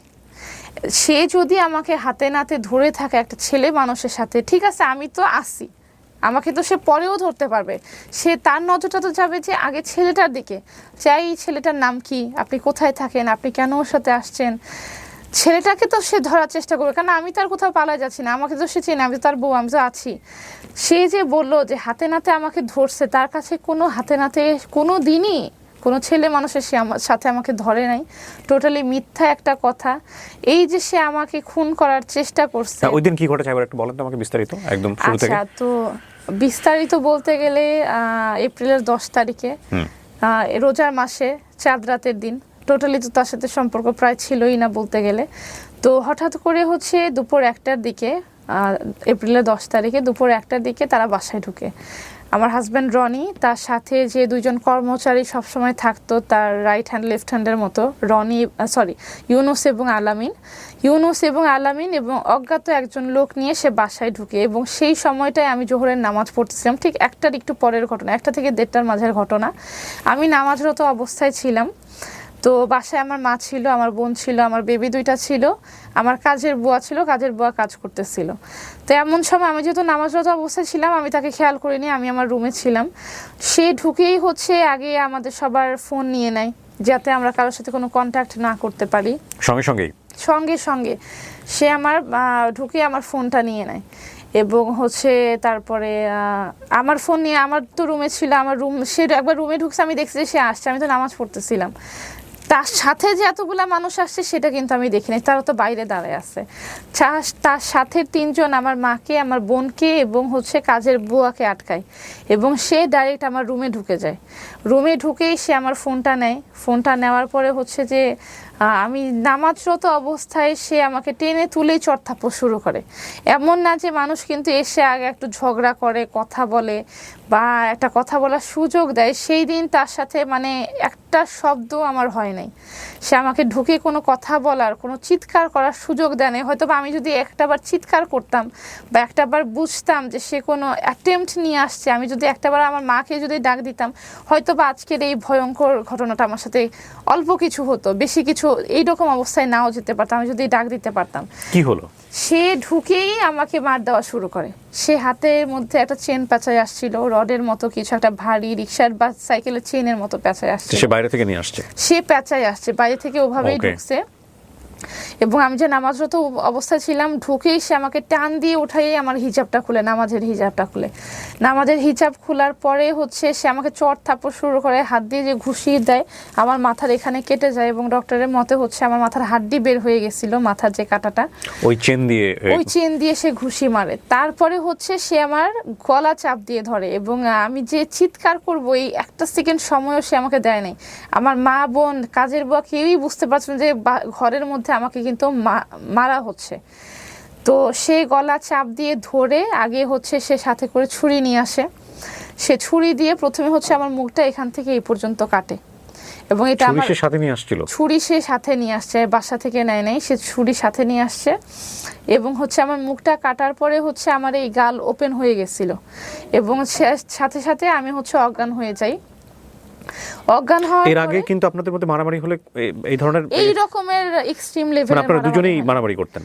দুজনে মারামারি করে, সে দুইবার জাস্ট আমার গায়ে হাত তুলছে এবং সেটা কম কম ছিল, কম লেভেলে, মানে আপনার জায়গা থেকে কোনো প্রতিবাদ ছিল না? আপনার জায়গা থেকে স্ল্যাপ ক্ল্যাপ করা বা এরকম না কোনো না কিছু না, কখনোই করেননি আপনি? না কখনোই তার সাথে যে আমি মারামারি করব ওই রকম চেষ্টা আমি না, অনেক সময় দেখা যায় রিপ্লাই হিসেবে আপনি একটা থাপ্পড় মেরে দিলেন, এরকম কাজ আমি কখনো করেননি। Okay fine. তো আমি যখন আমার চেহারা কাটার পরে যখন আমি অজ্ঞান হয়ে পড়ে যাই, হঠাৎ করে আমার মনে হলো যে আমার ফেসের উপরে কিছু একটা পড়ছে, ধারিম করে ভূমিকম্পের মতো বা ধসে পড়ছে।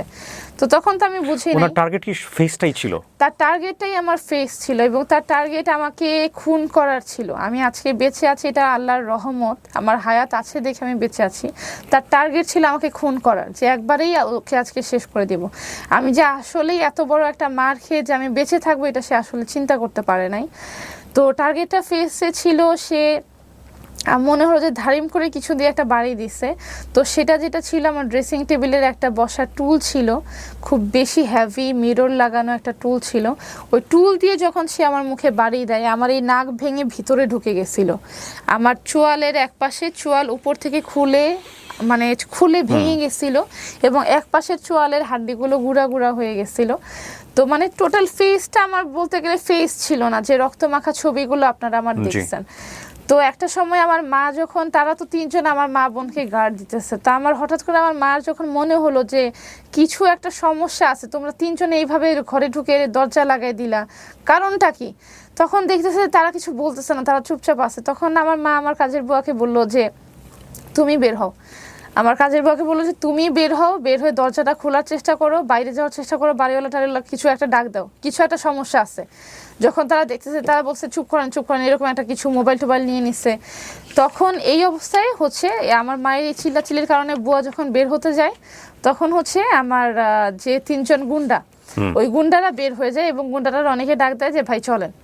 এইটা বলার পরে আমার মা যখন ইমিডিয়েটলি রুমে এসে দেখে যে আমি মরার মতো পড়ে আসছি, আমার মা টান দিয়ে ওঠানোর পরে জাস্ট একটা চিল্লাচিল্লি শুরু হয়ে যায়, আমার মেয়েকে তো মেরে ফেলছে কোনো মতন। জাস্ট আমি রক্ত মাখা মুখ নিয়ে বারান্দায় যা চিল্লাচিল্লি করি। ও আপনি বের হতে পেরেছেন তার মানে ওখান থেকে? হ্যাঁ, ও তো চলে গেছে, রনি তো বের হয়ে গেছে, করেই সবাইকে নিয়ে চলে গেছে, সবাইকে নিয়ে এসে বের হয়ে গেছে। আমার মা এসে কোনো মতো আমাকে জাস্ট টান দেওয়ার পরে কোনো মতো আমার একটা সেন্স আসছে, আমি বুঝতে পারছি ততক্ষণে যে আমাকে খুন করে ফেলার চেষ্টা করতেছে। আমি জাস্ট চিল্লাইতে বারান্দায় গেলাম, যেটা আমার ভিডিওতে দেওয়া আছে, যে আমার বারান্দা ভরা রক্ত, এই রক্ত 4 তলার বারান্দা থেকে নিচতলায় পড়ছে। তো আমি জাস্ট মানুষকে এটাই চিল্লাইতেছিলাম যে আমাকে বাঁচান, আমাকে বাঁচান। আমার মনে হয় যে এই চিল্লানোটা এখনো মানুষের মনে আছে। আমি জাস্ট একটা কথাই চিল্লাছিলাম যে আমাকে বাঁচান, আমার হাজব্যান্ড আমাকে মেরে ফেলতেছে। এই কথাটা বলার পরে যখন আশেপাশে আমাদের বাড়িওয়ালা আসলো, আশেপাশের লোকজন আসলো, তখন হচ্ছে তারা আমাকে হসপিটালে নিয়ে যায় এবং তাদের লোকজন আসে, ঢুকতে দেখে যে রনি তার 3 জন সঙ্গীর সাথে নিয়ে দৌড়ায় পালাচ্ছে অন্যদিকে। আচ্ছা, এই ছিল এপ্রিলের 10 তারিখের আমার উপরে যে ঘটনা। তারপরে আপনাকে হাসপাতালে নিয়ে যাওয়া হলো? তারপর আমাকে ইমিডিয়েটলি পুলিশকে জানানো, পুলিশ আসা? হ্যাঁ, সাথে সাথে তো আমাকে তো সময় নাই, আমার তো অবস্থা খারাপ। আমাকে সাথে সাথে এলাকার মানুষ রাস্তা থেকে গাড়ি দাঁড় করে ইমিডিয়েটলি অ্যাকশনটা নিয়েছিল এলাকার মানুষ। পুলিশকে তো ফোন দিয়েছে, পুলিশের তো আস্তে সময় লাগবে। আমাকে ইমিডিয়েটলি তারা হসপিটালের উদ্দেশ্যে নিয়ে যায়, পুলিশকে ফোন করে, পুলিশের সাথে যোগাযোগ হয়। ওই দিনই পুলিশ আসে? হ্যাঁ, ওই দিনই পুলিশ আসে, ক্রাইম সিনে পুলিশ আসছে, ক্রাইম সিন তারা ইনভেস্টিগেট করছে। ক্রাইম সিন বলতে যেখানে আমাদের এই মারামারি আমাকে মারছে। ওকে, ক্রাইম সিনে আসছে, ও ক্রাইম স্পটে আসছে? ক্রাইম স্পটে আসছে। আচ্ছা, সো এখানেই আসছে, পুলিশ আসছে, পুলিশের সাথে যোগাযোগ হচ্ছে যে আমরা তাকে হসপিটালে নিয়ে যাওয়ার চেষ্টা করছি। যেহেতু হচ্ছে রোজার ঈদের আগের দিন, কোনো হসপিটালে কোনো ডক্টর নেই। এসে কি প্রথমে জিডি করেছে? মামলা কি পরে হয়েছে? না, সেখানে পুলিশেরা এসে দেখেছে যে মারধর হয়েছে কিনা, তারা সত্যতা যাচাই করছে। তারপর সত্যতা যাচাই করার পরে তারা বলছে যে হ্যাঁ, আপনারা যে কোনো স্টেপ নিলে আমরা সাথে আছি। যেহেতু এটা ওপেন কেস, যে হ্যাঁ সবার সামনে দিয়েই আমার হাজবেন্ড বের হয়েছে। আচ্ছা রয়া, আমি একটু জানতে চাই যে এটা করেছে কত তারিখে? এপ্রিলের 10 তারিখে। এপ্রিলের 10 তারিখে আপনি জিডি করেছেন 29/8/2024-এ। এটা জিডিটা করেছি মাত্র হচ্ছে পরশু দিনের। এই জিডিটা করেছি হচ্ছে, সে আমাকে এখন রিসেন্টলি হুমকি দিচ্ছে, আমাকে খুন করে ফেলবে, আমার মুখে অ্যাসিড মারবে। ফাইন, আমি এপ্রিলে এরকম একটা ঘটনা ঘটলো, তারপর আপনি পুলিশকে ডাকলেন, কোন স্টেপ নেন নাই? না, আমি তো তখন হসপিটালেই চলে গেছি। এটা পরের ঘটনা। তারপর কি হয়েছে? হসপিটালে যাওয়ার পরে পুলিশ কি করেছে? পরে আসি তো পুলিশ তো এসে দেখছে যে এখানে হয়েছে, তাকে মারা হয়েছে, হাজব্যান্ড ওয়াইফকে মারছে। তারা বলছে যে আপনারা যে কোনো মামলা করেন। কারণ এখানে তো একটা অ্যাটেম্প টু মার্ডারের কেস আমার Definitely. মা বলছে, তখন Definitely. তারা বললো যে আপনারা যে কেসে করবেন আমরা কেস নিব, আপনারা থানায় আসেন। তো সেই মুহূর্তে তো আসলে আমার ফ্যামিলির কাছে থানায় যাওয়ার কোনো সময় ছিল না, কারণ আমি তখন জীবন মৃত্যুর সাথে লড়তেছিলাম। আমাকে নিয়ে অনেকগুলো হসপিটালে ফেরত দিয়ে দিচ্ছে যে কোনো ডক্টর নেই। সারাটা দিন প্রায় দুপুর 1:30 থেকে রাতে 9টা পর্যন্ত আমি অ্যাম্বুলেন্সে, আমার ব্লিডিং হচ্ছে, এই অ্যাম্বুলেন্স সেখানে নিচ্ছে, এই হসপিটাল নেই, সেই হসপিটালে নিচ্ছে, কোথাও কোনো ডক্টর নেই। ওহো। তো সেই রাতে 9টা বাজে যে ধানমন্ডির একটা হসপিটালে আমি একটা ডক্টর পাই, সেখানে ইমিডিয়েটলি আমাকে ঢুকানো হয়। এবং আমার অবস্থা তো গুরুতর অবস্থা ছিল, বেঁচে থাকবো কিনা এটাই আমার ফ্যামিলির কান্নাকাটি শুরু হয়ে গেছিল যে definitely. ও আজকে মারা যাবে। এনি টাইম তারা বসেছিল যে এনি টাইম আমরা জাস্ট শুনবো যে ও মরে গেছে। আপনার বেবির বয়স, সেকেন্ড বেবির বয়স কত তখন? সেকেন্ড বেবির বয়স সেদিন 6 মাস। আহা, তো তো 6 ওকে ও মাসের ফিট একটা করতে বেবি। বেসিক্যালি। হ্যাঁ হ্যাঁ। তো আমার মা ওকে অনেক কষ্টে রাখছে। আমি 20 দিন হসপিটালে ছিলাম।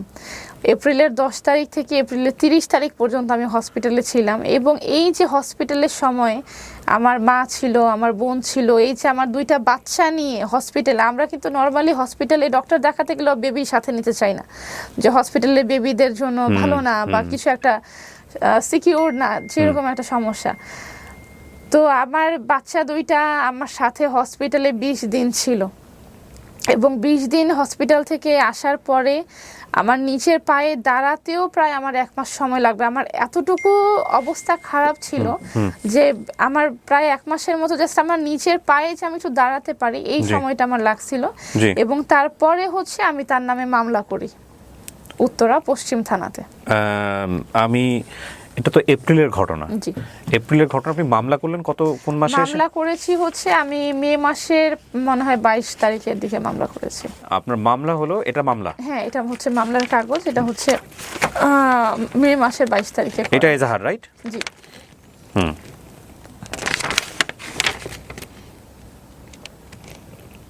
জি, এখানে মামলার চার্জশিট হয়েছে কি? চার্জশিট না, চার্জশিট এখনো হয় নাই, কিন্তু মামলায় আপনি আসামির নাম দিয়েছেন হচ্ছে আপনার এক্স হাজব্যান্ড রনি, ইউনুস, আলামিন এবং অজ্ঞাত একজন এরকম কর্মচারী ওনারা। জি জি। মামলা হচ্ছে আপনার নারী ও শিশু নির্যাতন দমন আইন 2000 সংশোধিত 2020 যৌতুকের দাবিতে মারপিট করিয়া গুরুতর জখম করত সহায়তার অপরাধ। এখানে তো সে যে আমাকে খুন করতে আসছে, সে তো আমাকে মানুষজন বলতেছে আপনাকে খুন করছে কোনো কারণ আছে। তো কারণটা কিন্তু এগুলোই, তার সাথে আমার বনিবনা হচ্ছে না, সে আমার কাছে টাকা চাচ্ছে, সব মিলিয়েই তো সে আমার কাছে হচ্ছে আমাকে খুন করার চেষ্টা করে। সো এটাই কিন্তু হচ্ছে মামলাতে লেখা হয়েছে। জুন, জুলাই, আগস্ট, সেপ্টেম্বর, ওনাকে অ্যারেস্ট করা হলো কোন মাসে? তাকে একবারও অ্যারেস্ট করা হয়নি, তার ধারের কাছেও পুলিশ যেতে পারে নাই। আমরা শুনেছি যে উনি জেল খেটে এসেছেন এই মামলায়, না মানে না শোনা না, কথা, এই বিভিন্ন জায়গায় মামলা- লেখালেখি হচ্ছে ফেসবুকে যে উনি নাকি জেল না খেটে না এসেছেন। না না, ও, তাকে ধরাই হয়নি একদম। তাকে ধরাই হয়নি, পুলিশ তার ধারের কাছেও যেতে পারে নাই। তার যেহেতু তার পরিচয়টা তো এখন আমি বলিনি, তার পলিটিক্যাল একটা ব্যাকগ্রাউন্ড আছে।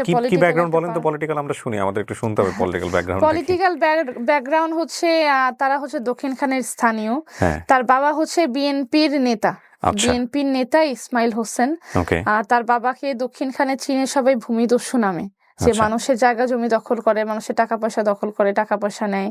বিএনপির যে একটা পাওয়ার, নেতা হওয়ার যে পাওয়ার, সে নাকি সভাপতি, নেতা, এরকম কিছু, লিস্টেড মেম্বার বিএনপির, এক কথায় সে লিস্টেড মেম্বার। এই একটা বিএনপির একটা বাবার সাপোর্ট তারা আছে। এটা আপনি মনে করছেন? এটা সত্যি কথা, আমি মনে করছি না। সত্যি বলতে? সত্যি বলতে সে পাওয়ার আছে, এই পাওয়ারের কারণেই হচ্ছে সে এই নারী নির্যাতনের কেসে জামিন হয় না, যেটা সবাই জানে। এই পাওয়ার দেখিয়ে সে জামিন নিয়ে বসে আছে, তাকে এই পর্যন্ত পুলিশ কি ধরতে হয়েছে পারেনি। আমাকে একটু বলেন তো, মামলাটা করার পরে আপনি লিগ্যালি কি ফেস করেছেন? মামলা করার পরে তো তাকে পুলিশ বলেছে তাকে ধরবে। মামলা করার পরে হচ্ছে সে অগ্রিম জামিন নিয়ে বসে আসছে। তখন আমি বললাম যে আমার উকিল তো বলেছে যে এই কেসে জামিন হয় না। তখন পুলিশ বলছে দেখেন, সে যদি জামিন নিয়ে বসে থাকে আমাদের কিছুই করার নেই, এখানে আমাদের কোনো পাওয়ার নেই, আগে তার জামিন শেষ হবে তারপরে আমি তাকে ধরবো। অগ্রিম জামিন নিয়ে বসে আছে সে? অগ্রিম জামিনটাই তো সে নিয়েছে মন্ত্রী মিনিস্টার ধরে, তার বাবার যে নেতা, বিএনপির নেতা ধরে। এবং সে নিজে তাকে তার বাবাকে, তার ফ্যামিলিকে এক নামে দক্ষিণখানে সবাই চিনে, একটা সন্ত্রাসী ফ্যামিলি হিসাবে। তার বাবা একটা সন্ত্রাসী, সে একজন সন্ত্রাসী, যেগুলো আমি বিয়ের আগে জানতাম না। যে রনি, তার নামে প্রায় দক্ষিণখান থানায় এবং উত্তরা পশ্চিম থানায় নাকি 5 থেকে 600 মামলা আছে। কোন রনি? আপনার হাজবেন্ডের আমার নাম? হাজবেন্ড রনি, তার নামে 5 থেকে 600 মামলা আছে এবং এই মামলাগুলো হচ্ছে অস্ত্রের মামলা। তার কাছে অস্ত্র আছে, অস্ত্র পাওয়া গেছে। 5 থেকে 600? 600 মামলা। এগুলো যদি আসলে মানুষ চেষ্টা করে, আমার মনে হয় বের হবে। এগুলো আপনি জেনেছেন কিভাবে? এগুলো আমি জেনেছি তার এলাকার মানুষের কাছ থেকে। কিন্তু এগুলো আপনি প্রমাণ পেয়েছেন কখনো? প্রমাণ পেয়েছি, তারা তো 100, তারা যেহেতু তার এলাকার মানুষ, তারা এর ভুক্তভোগী, Okay. ভুক্তভোগীরাই আমাকে হচ্ছে এই ইনফরমেশন গুলা মানে আমি দিয়েছে। বলবো যে আপনি যেহেতু মিডিয়া ফেস করছেন, মানে আপনি যে বক্তব্যগুলো দিচ্ছেন সেগুলোর বক্তব্যের প্রেক্ষাপটে ওনারও বক্তব্য দেওয়ার সুযোগ আছে না। We will invite him actually. এখন পর্যন্ত আমরা যোগাযোগ করতে পারিনি। সো মানে কোনো কিছু মিথ্যা বললে আপনার জায়গাগুলো কিন্তু দুর্বল হয়ে যাবে, সেই জন্যই বলতে চাচ্ছি আমি। মানে আপনি এগুলো জেনেছেন, কিন্তু এগুলো অনেক বড় ধরনের অ্যাকিউজিশন, অনেক বড় ধরনের অভিযোগ। ভাই, আমার একটা কথা ছিল। জি বলেন। আপনারা তাকেও ডাকবেন। ডেফিনেটলি আপনার বক্তব্য প্রচার হওয়ার পরে যদি আপনি যাকে যাকে অভিযোগ করেছেন এখানে কেউ যদি বক্তব্য দিতে চায় এখানে এসে যে না আমারও কিছু বলার আছে, আমরা তো তাকে বন্ধ করতে পারবো না। আমরা বন্ধ করাটা উচিত হবে না। এখানে ধরেন আপনি প্রথম আলোতে রিপোর্ট করে আসছেন না, চ্যানেল আই আপনি দেখলাম একটা রিপোর্ট করেছেন। এখন এটা তো একপাক্ষিক বক্তব্য। এই বক্তব্যের প্রেক্ষাপটে যদি উনি গিয়ে চ্যানেল আইকে বলে বা প্রথম আলোকে বলে যে আমারও তো বক্তব্য আছে, আমার বক্তব্যগুলো শোনান আপনারা, সেটা তো বাংলাদেশের আইন অনুযায়ী, মিডিয়া পলিসি অনুযায়ী ডেফিনেটলি এটা তার বক্তব্য প্রচার করতে হবে, প্রচার করবে অবশ্যই। আমি যতটুকু জেনেছি যে এখানে যার নামে বিচার আসে তার কোনো কথা শোনা হয় না, বা এরকম কিছু একটা আমি শুনেছি। যার নামে বিচার আসে? যার নামে বিচার আসে বলতে যেমন এখন আমি ভিকটিম, আমি তো রনির নামে কথাগুলো বলতে আসছি। সো রনির এখানে কথা বলার বা রনিকে ইনভাইট করার কোনো নিয়ম নেই, বা আমি যতটুকু জেনেছি। না, কিন্তু এটা আপনি তো তার বিরুদ্ধে অভিযোগ দিচ্ছেন, সেও তো তাকে আসামি পক্ষকে বক্তব্য দিতে দেবেন না আপনি কোনো? আচ্ছা, এটা কেমন হয়ে গেল না বিষয়টা? ধরেন আপনি একজন মানুষের নামে বলে যাচ্ছেন যে সে অপরাধ করেছে, আমরা ধরে নিলাম অপরাধ করেছে, কিন্তু তারও তো বক্তব্য থাকতে পারে, সেটাকে আপনি বলতে দিবেন না? বলতে অবশ্যই দিব, বাট আমার যেটা মনে হয় যে আমি তো সোশ্যাল মিডিয়াতে আসছি হচ্ছে আমার নিজের প্রবলেম গুলো কথা বলার জন্য, এবং সেটার প্রেক্ষাপটে তো ওনারও বলার বক্তব্য, উনি তো দেয়ার রাইট সে রাখেন। তো অলরেডি বলে ফেলছে। এখন আপনারা যদি আমার কথা বিশ্বাস না করে তাকে না, বিশ্বাস না, এখানে বিশ্বাসের কিছু নাই, বিশ্বাস তো জনগণের হাতে। আমরা দুজনের বক্তব্যই আনতে চাই। আপনাকে ধরেন আমি আরো ঘন্টাখানেক সময় দেবো, আপনি বলেন, আপনার তার বিরুদ্ধে যা বলার আছে বলেন, কিন্তু এগুলো তো তারও বক্তব্য আছে, সেও তো এখানে যদি এটা কি অনলাইনে এটা রেকর্ড হচ্ছে? রেকর্ড হচ্ছে না অন এয়ারে আছে? না, এটা রেকর্ড হচ্ছে। আচ্ছা, এটা যদি আপনারা তাকে আপনাদের শোতে ইনভাইট করেন, তাহলে আসলে এই শোটাতে আমি আর কন্টিনিউ করব না। কেন করবেন না বলেন তো? কারণ তার কেন করব না বলতে, আমি এইরকম একটা ভিকটিম হওয়ার পরে যদি আপনারা তার কথা শুনতে চান, তার কথা জাস্টিফাই করতে চান, আমার মনে হয় না যে এখানে কথা বলার আসলে আমার কোনো দরকার আছে। আপনি একটা ব্যক্তির বিরুদ্ধে আপনি যে অভিযোগগুলো দিচ্ছেন, আমরা তার বক্তব্য অভিযোগ দিচ্ছি না, আমি এটার ভিকটিম, এটা আমার ফেস সাক্ষী দিচ্ছে। আপনার যদি মনে হয় যে আমার ফেস ভুল সাক্ষী দিচ্ছে, ডেফিনেটলি ওটা বলছি না আমি। এবং সে এসে বলে যে, যেমনটা অলরেডি ফেসবুকে সে বলে ফেলছে যে আমি কি বলে তাকে পরকীয়ার জেরে তাকে মারছি, এই কথাটাই সে আবারও এসে বলবে, এবং এটাকে যদি আপনি লিগালি ভাবে অনিয়ারে প্রচার করেন, এটা আমার মনে হয় না যে এখানে আসলে তাহলে আমার কথাটা কোনো ওয়ে আছে। আপনি পৃথিবীর কোনো মিডিয়াতে, এটা তো আমি না, শুধু পৃথিবীর কোনো মিডিয়াতে এটা আপনাকে এটা বলবে না যে আপনি যদি কোনো একজন ব্যক্তির বিরুদ্ধে যদি বলে যান সেই ব্যক্তি বক্তব্য দিতে পারবেন। এটা পৃথিবীর কোনো বক্তব্য দিতে পারবে, বাট আমি যে শোতে আসছি সেই শোতেই এসে সে নিজেকে জাস্টিফাই, ঠিক আছে, অন্য বক্তব্যে আপনাকে বিলিভ করে আমি আপনার কাছে আসছি। আপনি যদি আরেকজনকে নিয়ে বসেন এখানে, আসলে আমি আমার রয়, আমি আপনাকে একটা কথা বলি, আপনি যে কথাটা বললেন এখানে, আমরা 1-2 ঘন্টা ধরে আপনার বক্তব্য নিয়েছি, এবং সেই বক্তব্যের প্রেক্ষাপটে উনি চাইলে ওনার ফেসবুক থেকে ওটা লাইভে এসে বলতে পারেন যে এই বক্তব্যগুলো উনি দিয়েছেন, এটা ভুল দিয়েছেন, সে বলার রাইট ওনার আছে, রাইট? আর দ্বিতীয়ত বিষয়টা হচ্ছে আপনার উপরে যে অন্যায়টা হয়েছে, এই অন্যায়ের জায়গাটা থেকে আপনি মামলা করলেন কোন মাসে গিয়ে? মে মাসে গিয়ে। আচ্ছা, ওই সময়টাতেই মামলা করার কোনো সুযোগ ছিল না যখন আপনি ভিকটিম হয়ে আছেন আপনার পরিবারের পক্ষ থেকে? আমি তখন মৃত্যুশয্যায় ছিলাম। আমার উপর এরকম একটা আমাকে খুন করার চেষ্টা হয়েছে, এবং আমাকে হচ্ছে আমার ফ্যামিলিকে যে পরিমাণ থ্রেট তারা দিচ্ছে যে তোদেরকেও মেরে ফেলবো, এইরকম থ্রেট নিয়ে আমার ফ্যামিলির সামনে আগানোর সাহস পাই নাই। তো এরকম একটা লোকে যদি আপনারাও সামনে এসে কথা বলেন, আসলে এখানে আমি তাহলে আর কন্টিনিউ করবো না। এটা তো সবার রাইট আছে, তাকে তো না, পুলিশই ঠিক আছে অ্যারেস্ট করে। ভাইয়া, আমি তাহলে এটা নিয়ে আর শোনেন, continue আপনি বলি, করবো না ভাইয়া। আপনি আপনি আগে জিনিসটা লজিক্যালি আসেন। না, লজিক্যালি ঠিক আছে, আমি যেই শোতে এসে নিজের কথাটা বলছি, সেই শোতে যদি আমার খুনি, সে একটা হত্যাকারী লোক, সেই খুনি যদি আমি যেখানে বসে আছি এখানে এসে যদি সে আমার নামে কথা বলে, এই শোতে আমি আসলে কথা বলবো না। আপনি আপনি বিষয়টা আপনি যদি আমাকে প্রমিস না, আপনি যদি আমাকে বলতে পারেন যে এই শোতে সে আসবে না, তাহলে আমি আমার কথা কন্টিনিউ সে করবো। কোথায় যাবে তাহলে? সে বক্তব্য সে দিবে না? যেখানে ইচ্ছা সেখানে যাক। যেই শোতে আমি আসছি, যেই শোতে এসে আমি আমার কষ্টের কথা বলতেছি, সেই শোতে এসে আমার হত্যাকারী, আমার খুনি কথা বলবে, এটা আসলে আমি কখনো মেনে নিতে পারবো আপনি না। তো আপনার জায়গা থেকে বলতেছেন সে আপনার হত্যাকারী, জি অবশ্যই। তার জায়গা থেকেও তো বক্তব্য থাকতে পারে। তাহলে তার জায়গা থেকে ভাই আপনি তাহলে ফেসবুকের অডিয়েন্সের মতো হয়ে গেলেন, যে তার জায়গা থেকে হত্যা, সে আমাকে পরকীয়া জের ধরে মারছে, সে আমাকে মারছে, এটাই তার কথা, এবং সেটা ঠিক করছে। আমরা তারপর জাস্টিফাই, এটা রাইট না আছে, না না, আপনি সে এটাই বুঝাতে চাবে প্রিয়া, যে এটা প্রিয়া, করার আমার প্রিয়া, রাইট আছে। না ভাইয়া। না না প্রিয়া, আমরা জাস্টিফাই করছি না। আমাদের শোতে আমরা যেটা করি, আমরা না, দুই পক্ষেরই এটা বক্তব্য আসলে unacceptable। বক্তব্য শুনি। এখন আপনি আপনার জায়গা থেকে যে বক্তব্যটা দিয়ে গেলেন, সেই বক্তব্যের প্রেক্ষাপটে যে কেউই, যে তিনজনের কথা আপনি বলেছেন, তারাও তাদের বক্তব্য দিতে পারবে। আমার বক্তব্যের প্রেক্ষাপটে মানে আপনাকে কি অনেক প্রথম আলো অনেক বা মানুষ অন্যান্য কথা যারা বলতেছে। নিয়ে আসছে, ওনারা কি আপনাকে কমিটমেন্ট দিয়েছে যে আপনার বক্তব্যই শুধু প্রচার করবে? কমিটমেন্ট দিয়েছে বলতে তারা তো আমাকে বলে নাই যে আমরা তার কাছেও যাব, তার কথাও শুনবো, সে যেটা বলতে যাবে তার কথা আমরা শুনবো, এরকম কোনো কথা ধরেন আমি ওটুকু শুনিনি। ওটুকু আমরা বাদই দিয়ে দিলাম, জি। ওটুকু আমরা বাদই দিয়ে দিলাম। কিন্তু উনি যদি আমাদের এখানে আসতে চায়, বা উনি যদি প্রথম আলো থেকে তার বক্তব্য দিতে চায়, বা উনি, আপনি যে টেলিভিশন চ্যানেলে সাক্ষাৎকার দিয়েছেন, আপনি কি ওখানে আচ্ছা ভাই, থামাতে সে পারবেন? যদি আসে যায় তাহলে আপনি তাকিয়ে আনেন, তাহলে এখানে আমি না না না, আমি বলতেছি আপনি যেখানে দিয়ে আসছেন সেখানে তারা যদি সে যদি বক্তব্য দিতে চায়, তার বক্তব্য যদি আনতে চায়, টেলিফোনে হোক বা যে কোনো ভাবে, আপনি কি সেটা বাধা দিতে পারবেন? আমি জানি না, আমি আসলে এত কিছু ভাবি নাই। আর আমি যদি না, আপনি শেষ করেন, আমরা এটা পরে চিন্তা করব। আমরা ঠিক না আছে, না ভাই, আমি আর আপনি continue খুলেন করবো না, এটা খুলেন please। না, আপনি এটা শেষ করেন, আপনি না, এটা না। শেষ করেন, নইলে ভাই আপনি আমাকে ছেড়ে দেন, আমি আমার বাসায় যেতে চাই প্লিজ। আপনি শেষ করেন। আপনি পুরোপুরি সুন্দর করে বলছেন, আপনার পুরো লাস্টে কি দাঁড়ালো? না, মামলার পরে লাস্টে এসে এটাই দাঁড়ালো যে আমি এখানে জাস্ট আমার কথা শেয়ার করতে আসছি। মানে আমার সাথে এরকম একটা গুরুতর কাজ হওয়ার পরে আমি এখানে শেয়ার করলাম, সে আমাকে এইভাবে মারলো, সেও খুব নর্মালি ভাবে শেয়ার করলো। এত নর্মাল ভাবে যদি মানুষ তাকে মেনে নেয়, তাহলে তো আমি বিচার না না, পাবো না। মানুষ মানবা না মানা সেটা তো মানুষের কাজ। এটা আচ্ছা তো তাহলে মানুষ কাজ করুক ভাইয়া। না না না, শোনেন শোনেন, আপনি আপনি আপনি রিয়েক্ট করেন, আপনি খুলেন না, আপনি খুলেন না, আপনি রিয়েক্ট করেন না না না, ভাই, আই এম রিয়েলি সরি। আপনি রিয়েক্ট করেন না। আপনি অনেক ভালো একটা মানুষ, আমি যতটুকু জেনে আপনার কাছে আসছি, বাট আপনার এই কথাটা আমি মানতে পারতেছি না। আপনি খুলেন না এখনই, আপনি খুলেন না, আপনি Sorry ভাইয়া। আপনি আপনি উঠেন না, আপনি বসেন। না না ভাই, হ্যাঁ, আমরা কন্টিনিউ করব না ভাইয়া। বসেন। আপনি এমনিও প্রচার করেন। কারণ যেটা হচ্ছে যে আপনি যখন এখানে জাস্ট এখানে আমি যদি এটা আপনি যেটা বসে কথা বলেন, বসেন বসেন, আরামসে বসেন। তাহলে এটা আপনার একটা সালিশ কেন্দ্র হয়ে গেছে, যে আমি আপনার কাছে এসে নালিশ করলাম, সেও আপনার কাছে এসে নালিশ করবে। এখন আপনি দেখবেন, মানুষ দেখবে কি করতেছে। আমি তো সেটার জন্য আসি নাই। আমি একটা ভিকটিম, আমার চেহারা ছুরি দিয়ে কাটা হয়েছে, আমি আমার অন্যায়ের কথাটা এখানে জানাতে আসছি। আমার সাথে যে অন্যায় করছে সেও যদি এখানে বসে এই কথাটা জানাতে আসে, সেই সত্যি আমি বসবো না। বিচার করার কাজ কেবলমাত্র আদালতের, জি রাইট? সেখানে আমাদের কোনো ভূমিকাই নাই। আমরা বক্তব্যই তুলে ধরতে পারি একজন গণমাধ্যম কর্মী হিসেবে কিংবা গণমাধ্যম হিসেবে।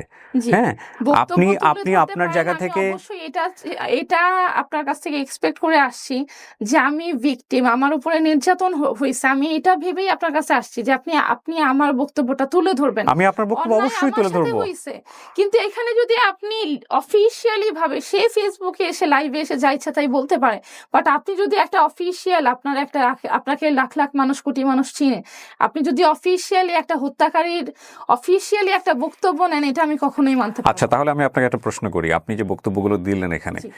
সে যদি আপনার বক্তব্যের কোনো অংশ ধরে যদি বলে যে এটা একটা মিথ্যা বক্তব্য ছিল, হ্যাঁ। এবং এটার বিরুদ্ধে সে আইনানুগ ব্যবস্থা নেয়, হ্যাঁ, বাংলাদেশে কিন্তু আইন আছে, সাইবার ক্রাইম ল আছে, আইন আছে, বাংলাদেশে অনেক আইন আইন আছে, আছে। কিন্তু সেটার এখনো ব্যাপারে আমি আপনার, কোনো আইন পাই নাই। সেটার বিষয়ে আপনার বাংলাদেশে অনেক আইন আছে, অনেক অনেক মেয়ে রেপ করে ফেলে দিচ্ছে, অনেক মানুষকে হত্যা করছে। বসেন না, বসেন, শেষ করে ভাই আমি আর কথা বাড়াতে চাচ্ছি না।